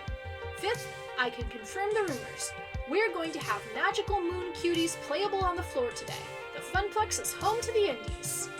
Finally, in a few minutes, I'll be revealing our new rare game. Only a few prototypes were ever made, and today you'll get to play one of them. All of those things were on the flyers and the promotional website and so on, meaning the point-by-point was kind of redundant. They're ready to go. But I should pump up the crowd a bit, then get them excited. Can't half-ass this either. Alright, so we have only 2 options, but let's see. Alright, 1 to 3 is option 1, 4 through 6 is option 2, and we've got 4. Today, the Funplex is your battleground. Here, you'll find plenty of fiery hoops of death to jump through to prove your mettle. Arcades are places where gamer skills are forged. Whether you're new to all of this or a veteran, you're walking out of here today a stronger gamer. I promise you that. And whether you're a Fist of Discomfort challenger or retro score master, we're ready to provide you a challenge where you can prove your worth. Now rise up and let's show the world what we're made of. This is Funplex Attack! Yep, that got him excited. Right. Okay, now it's time to reveal our new rare game and get the show underway. Gavin and Naomi wheel the tarp-covered game out from the back room. Excitement builds in the crowd as it's pushed into place. My friends, I give you Phrase Invaders, an incredibly rare Japanese import where you must accurately type words to shoot down alien invaders. The crowd's reaction is immediate. It exists? I'd only heard of it spoken in myth and legend. I must play this game immediately. Whoa, one at a time. A good portion of the crowd bum rushes the game, eager to be the first ones to get their hands on those clacky old keyboards. Sweet. I knew it! I knew that game would be a hit. See? See? Well, today's event drew a very hardcore audience. Whether or not a rare Japanese import draws consistent profit over time during normal operating hours remains to be seen. Sheesh. Why do you always have to poop in our ice cream, Gavin? Just let us have this. My nerves unwind somewhat on seeing everybody ready to go. Maybe today will work out just fine after all. With the event underway, folks head off to sign up for the high score challenges, the FOD tourney, or just to go play some games. As for me, I work my way through the crowd and back to the desk. One last thing to do, check in with our VIPs before they dive headfirst into the storm. Teo's manning the stage to encourage folks to get silly on the dance floor. Percy's preparing for his Moopy run. Queen Bee's ready to face her first opponents. I know I can rely on the staff, but in a lot of ways the gamers are our star talent for the day. It's their event. I need to support them. For starters, I wave over Teo. Everything set for today's dancing, Teo? In Teo fashion, he winks and gives me a thumbs up. Absolutely. Ready to rock, but can't stop to chat. Running the stage is my focus for the next few hours, and it's going to take every ounce of social juice I can squeeze out. If you need me, check me out during the lunch break, okay? Phrasing and K. Percy, world record time. You up for this? Absolutely. Whoa, he definitely looks focused today, not his usual softly smiling self. Naomi set up a little camera to record the whole thing. When I set the record, I'll submit it as the new high score to defeat. The culmination of years of effort all coming to a head. The pressure's well and truly on, isn't it? I can always try another day, yes, but this isn't for me. I mean, it never was for me, but today it's also for you. For the Funplex, you mean. For you. This event is more than a way to put the Funplex on the map. It's like your own personal high score attempt, chasing a dream, always grasping, just out of reach. I'd hate to let you all down. Morale improvement systems online. Aim the encouragement cannons.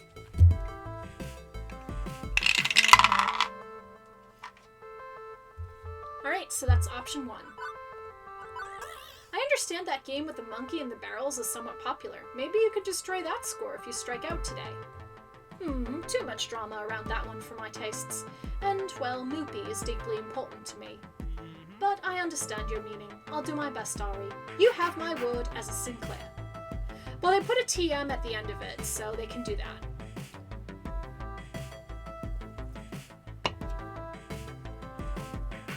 Percy offers a quick salute, then marches off to war with Mr. Moopy's magic maze, having a seat on a stool to begin the run.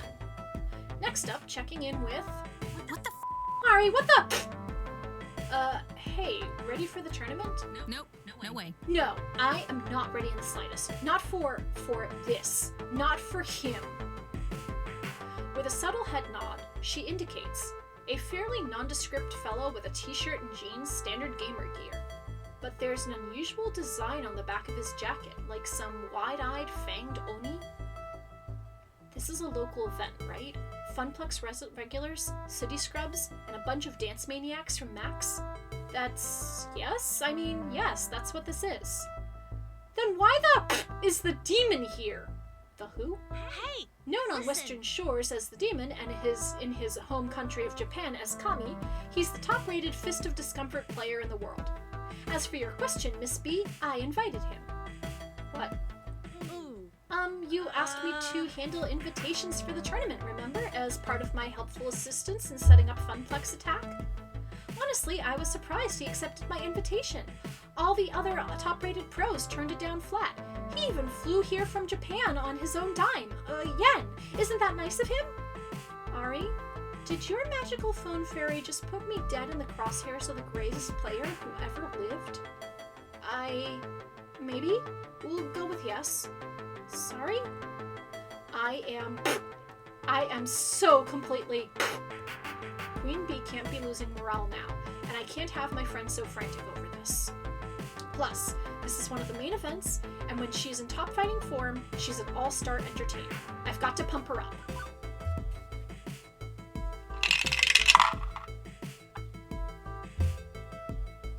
So that's option 3. He's top ranked? Doesn't that mean when you beat him, you're the man now, dog? It's not that simple. Okay, you know what? I'm doing this, I'll do this, I can do this. As she marches off to join the tournament, I'm getting a sinking feeling. Did I make a mistake?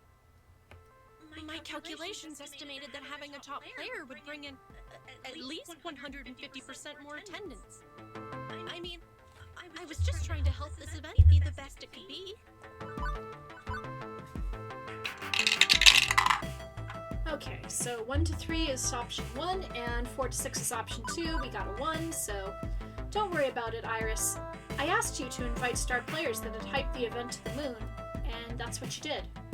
And even if the demon beats Queen Bee, well, the Funplex wins. Even so, I feel kind of bad. But it's good that I feel bad, right? That I'm not making a purely quantitative analysis of the situation. Humans are rarely purely quantitative. Exactly. That, oddly enough, cheers her up a bit. Right, that's everybody squared away.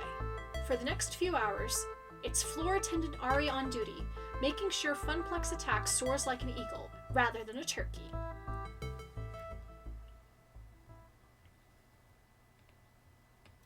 By and large, the event runs itself. Or rather, Teo, Ashley, Gavin, and Naomi keep it rolling. My job is to troubleshoot. And boy howdy is there trouble to shoot.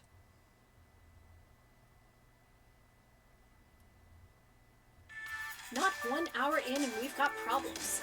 Even if they aren't major ones, I don't want even minor problems to mess up this event. Not even 1 glass of spilled milk. My stress level is so high that I might start bawling at the sight of it. Beep beep beep. Beep beep Bari, can I be of assistance? I'd like to make things up to you after that invitation snafu. Currently, I'm detecting 3 problems for you to solve. Someone beating up a cabinet, a player loudly cursing at a game, and a crowd milling around vending machines. As floor attendant and event manager, it's my duty to make things right. The crowd's already on edge from all the high-stakes competition. Where do I start?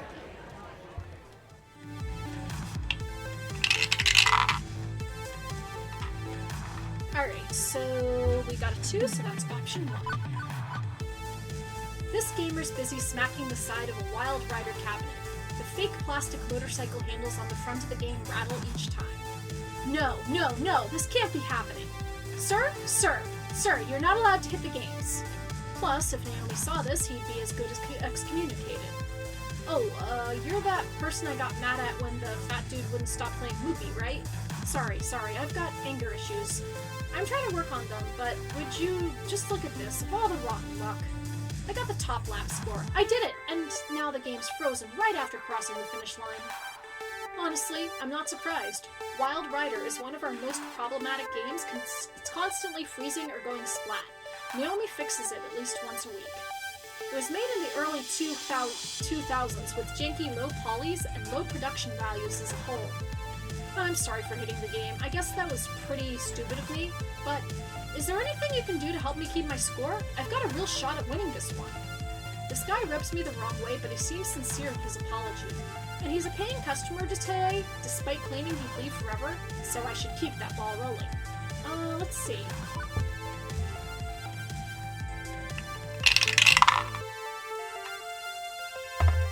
That's 2, so option 1. You crossed the finish line, right? Yeah. Okay, maybe I wrote the score to disk then. If we reboot the game, I reach behind the game, pulling the plug from the power outlet. After waiting 10 seconds, I plug it back in. Both of us wait nervously as the creaky old game goes through its boot-up sequence. And... it's gone! My lap time gone! Well, crap. You know what? Go tell Gavin at the prize desk. Tell him Ari confirmed your lap time. He'll register it for you even if it's not going to appear on the in-game leaderboard. Okay. I think I better stick around all day. Make sure nobody tops my time thinking they're the new number 1. Hey, thanks. I guess you did all you could. Not so sure about that, but at least he's walking away happy. Ari, I could have helped there. Come on, trust me. I know I'm a dangerously powerful AI with an ethical system that is best at work in progress, but I still want to help. Right. Okay, next problem.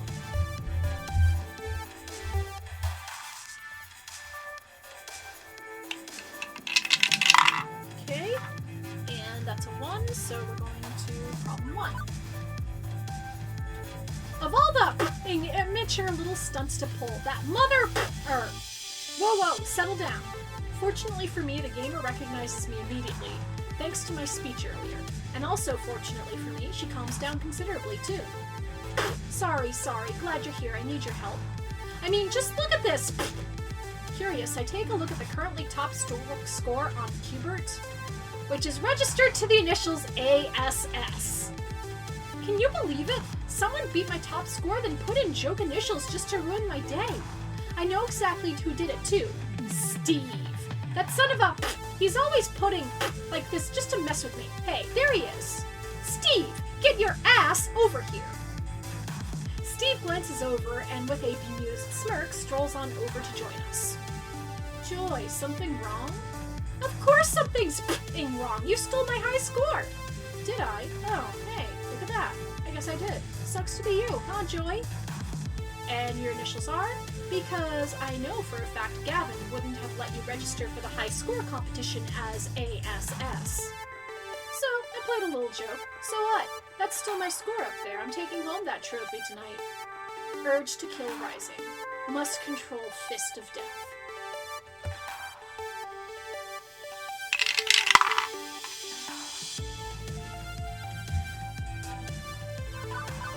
Yeah, sorry, no.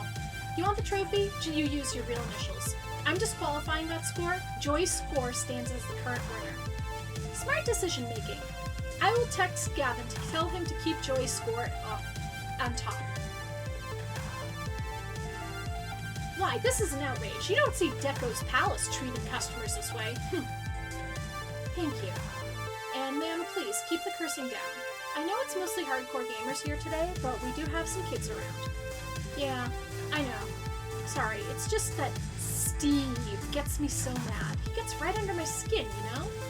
I'll keep it to myself from now on. Appreciate the help. Event manager Ari putting their foot down on troublemakers everywhere. On to the next crisis. Wait a second. As I loop back around the center of the room, I can't help but notice two things. Percy's looking oddly irate, and Queen Bee is missing. My instinct says I should tend to our VIPs first and foremost. I don't think I can cover both of them in time, but I could help out at least one of them. Even if it leaves the last of those crowd problems twisting in the wind. I don't know. This is triage. Where should I focus?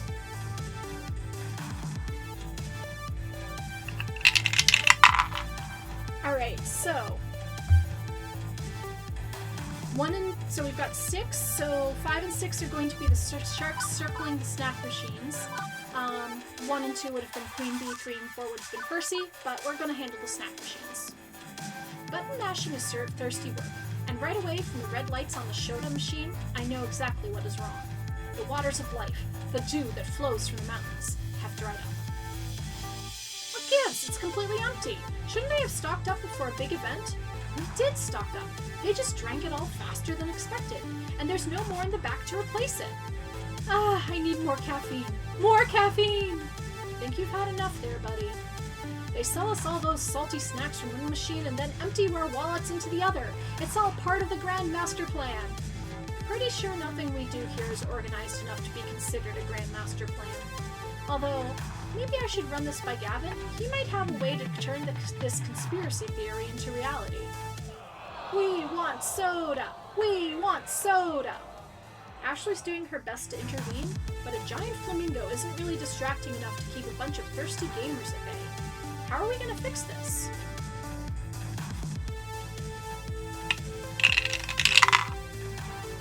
Okay, so we are going to order more with the help of Iris. Logistics problem?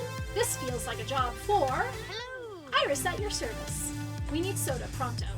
If these kids don't get their daily intake of sugar, their insulin will drop to dangerously low levels. We need 100 liters of soda stat. Yes, Dr. Ari, I'll order up a dozen boxes right away. I need that life-saving fluid now, Nurse Iris.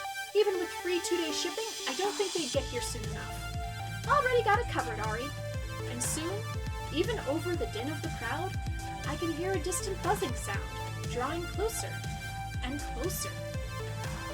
Through the front windows of the Funplex, I see a squadron of flying delivery drones, each bearing a single case of soda. The flanks of quadcoptered rotors carefully descend, stacking the boxes perfectly, before disengaging cargo clamps and soaring off into the city skyline. Wow. I love the smell of soft drinks in the morning. It smells like victory. On seeing the arrival of the drinks, the crowd cheers. A few of the friendlier sorts help me to carry the cases in for the drink-craving gamers to feast upon. Thanks a bundle, Iris. You're one step ahead as always. You didn't hijack those drones or steal that soda, right? Relax. I'm trying to be super ethical today. I charged it to the Funplex's account, like any soda delivery. The shipping's going to cost a lot, though. Fair enough. Now, what next? Good work. I think that's all the problems, Ari. Good work. And it looks like Queen Bee's back in the tournament facing off against a local. And Percy seems okay, I suppose? Maybe I should check in with them. My calculations show that they are currently in the zone. It would be unwise to disrupt them at this juncture. Well, I did choose the arcade over the VIPs. I'll stick by that choice, I suppose. I did right by the Funplex.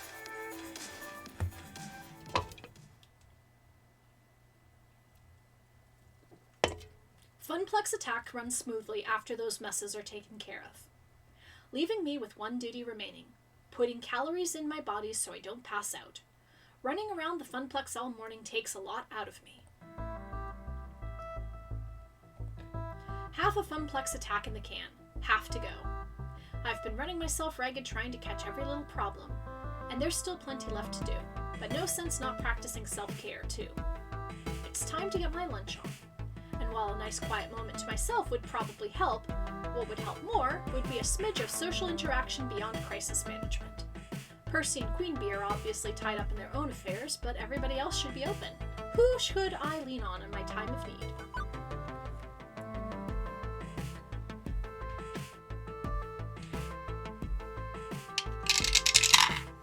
Okay.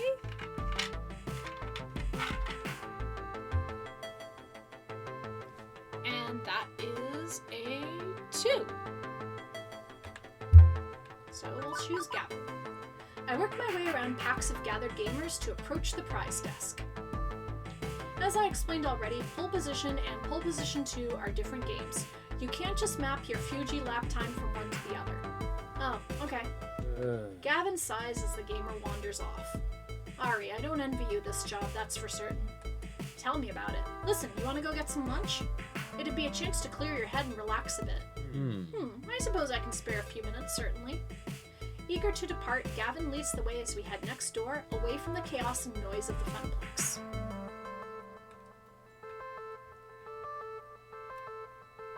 My companion fetches a table in the crowded cafe while I memorize our order and carry it forth to Jan's service counter. I make my way to the front of the line, trying to keep the lunch order neatly arranged in my brain despite all the chaos of today's event. Well, look who's here. I'm looking. It's our favorite arcade wrangler. Arcade minion? Arcade flunky? What's the right term? Event manager, actually. You know those flyers for Funplex Attack I asked you to pass out? It's my baby. Moving up in the world, I see. A proud parent of a shiny arcade baby. And yet, no invite for us to the baby shower. Why, I feel snubbed. But seriously, we couldn't be prouder of you. And to think, when you first walked in these doors, you were still trying to figure out your place in things. Ben and I know a thing or two about family. Sacrifices to make it happen. I have a new follower. Thank you very much, Bluest Chew. And I don't know if you saw, but I have new follower icons, and they are Kiki's Delivery Service themed, as well as the rest of my layout. Long hours, hard work, Hard hours and long work, too. struggling to make ends meet. Having meetings to discuss how to end the struggles. Can't imagine how difficult it must have been for you to get to where you are now. It wasn't that difficult, honestly. I came up with a name, talked it up at max, and that's it.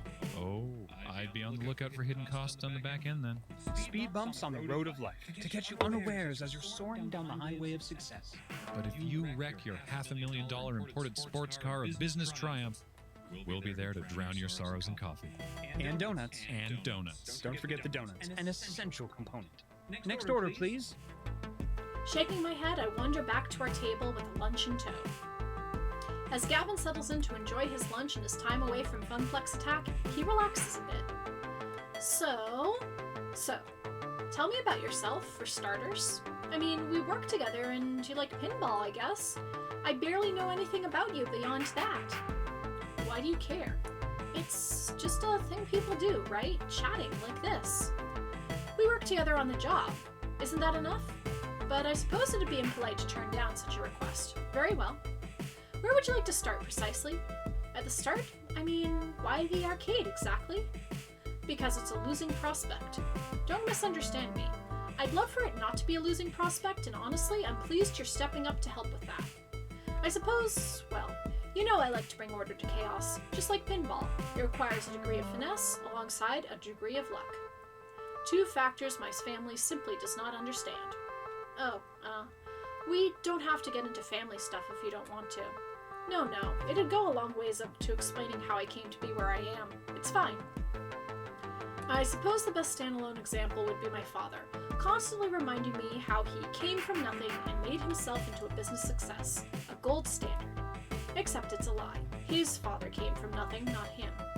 Society wasn't exactly, let's say, advantageously arranged for the Coopers. In my grandfather's era, he had even more societal setbacks to deal with than usual, simply due to the color of his skin. We've made great progress on such issues since the early 19XTXs, Not a solved equation, not by far, but quite daunting during this particular chunk of history. Despite that, with ridiculously hard work and a bit of cleverness, my grandfather recognized the technology sector as the right place to be at the right time and began his work there. He carved out a good life for his family and gave back to his community. His children would have the best schooling, the best home life, all the resources and comforts one needs to get a head start in life, which unfortunately led to our family also becoming the absolute definition of class privilege, a bit of a double-edged sword. My grandfather worked himself to death to give my grandfather a makeshift golden parachute, but my father trivializes that to make him look like a self-made man. He gives my grandfather no credit for any of it. My brothers and sisters, also supposedly self-made men and women, despite taking daddy's seed money to buy their own businesses, each and every one. If you ever want a shining example of meritocracy gone wild, look no further than the Cooper family. You could shatter a diamond with the power of our hubris. He pauses, biting his lips slightly. Apologies. Going off on a rant, aren't I?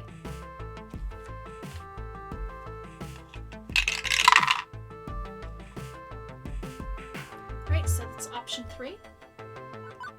Sounds like a lot of resentment building up. Have you told your parents how you feel about this? Of course. You know me. I value clarity and honesty. Needless to say, I'm the oddity of the Cooper family, and I wear that like a badge of honor. Eventually, I opted to strike out on my own, without a loan from father to avoid being beholden to him or to repeat his error.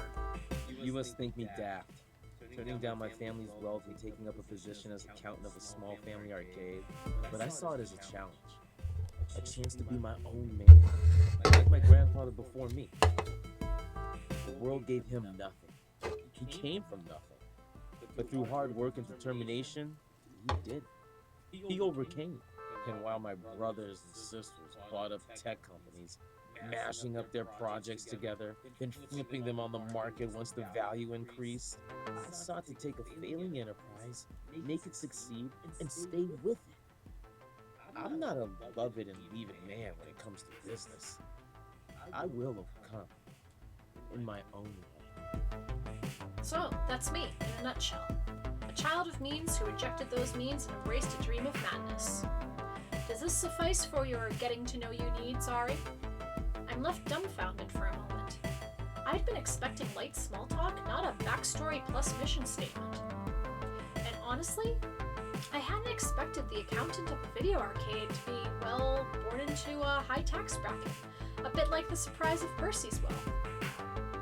But one question lingers. So, you went to college, right? For business and accounting, yes. Right. And no student loans. And, well, you had clothes on your back and a nice house in a nice neighborhood, I'm guessing. Meaning, you aren't exactly starting from zero. Yes, I know. It's not exactly the ideal start for one on a quest to prove his well-to-do father wrong. I realize I'm a bit of a fool. I'll admit to that. I certainly enjoyed the head start that wealth and gradual societal change can provide. I can never truly claim to be a wholly self-made man to the same degree. And I don't consider rejecting the family wealth an insult to my... Ooh, crazy Chidikin lady, thank you for the follow. And I don't consider rejecting the family wealth an insult to my grandfather's efforts. I consider it an insult to my father, who lies and boasts and claims this was all his own doing. So, while I cannot truly start from zero as my grandfather did, I intend to be as much my own man as I can be, to honor his legacy in my own way, and that will have to do. Damn, that brought down the mood. Time for me to lighten it up again.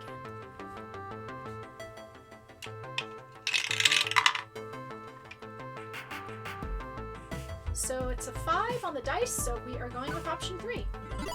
You mentioned your family has always worked in the tech sector. Is that what got you interested in video games? I'm afraid the answer is far more mundane. I asked my Iris what job positions were open which met my requirements and picked this at random. Bet your Iris is tickled pink that she landed you your dream job. Iris is a cloud-based computing algorithm. She is not tickled pink or any other color for that matter. But at any rate, I wouldn't say my siblings know anything about tech. They buy up tech companies, order their underlings to try to smash unrelated projects together, then sell the whole thing off. The rich get richer, and the engineers get pink slips. Plenty of companies have gone under on their watch. Funware, Dynamic Systems, Retrowave, Sinislotion. Okay, I get it. Wait, where have I heard that company name before? Anyway, I intend to build something that lasts, not simply leverage the Funplex to increase my personal wealth. And I believe I've bent your ear about socioeconomic philosophy more than enough. Undoubtedly, this has been the most boring conversation of your entire life, and for that, I apologize. It's fine. I said I wanted to get to know you. This is getting to know you. And, as fair's fair, I think you should get to know me. Quid pro quo. I tell him about my happy childhood and my unhappy adolescence. I tell him about the fall of the Cater family, and of Juniper pulling me out of the ashes. I tell him about what was really going on in my head on day one of the Funplex, and even about Juniper's secret job offer. He listens attentively. At first, I think he's ignoring me, just nodding along as he says nothing in return, but no, he's absorbing it, analyzing it. And now you're fighting. Fighting for your dream, fighting for the Funplex, just like me. That about sums it up, yes? Very well. Consider your dream under my protective umbrella. I'll fight for your dream as well with all my heart. I know I haven't been the best at protecting Naomi's dream. I know I make mistakes, but I'm trying to improve, to be a better person.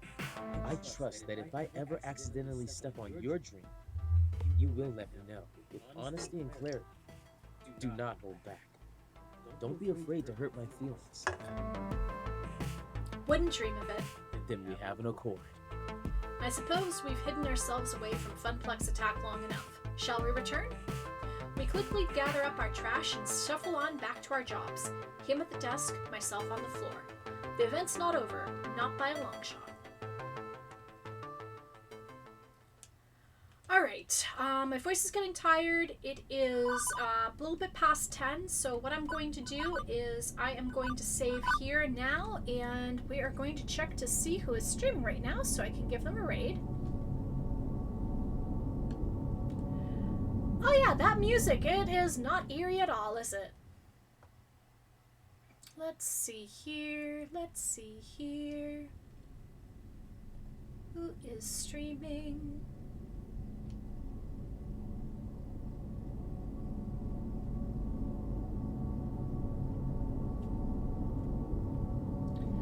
Alright, so we are going to raid Shellshock Prime, who is playing Tokyo Mirage Sessions Sharp FE. And we are going to be meeting next on Thursday night. We'll be finishing up the Funplex attack and seeing what the future holds. And is it going to be Teo? Is it going to be Gavin? Who is going to be the romantic partner for Ari Cater? So, everybody, thank you very much for joining me tonight, and hope you have a great rest of your week. We are going to start the raid momentarily.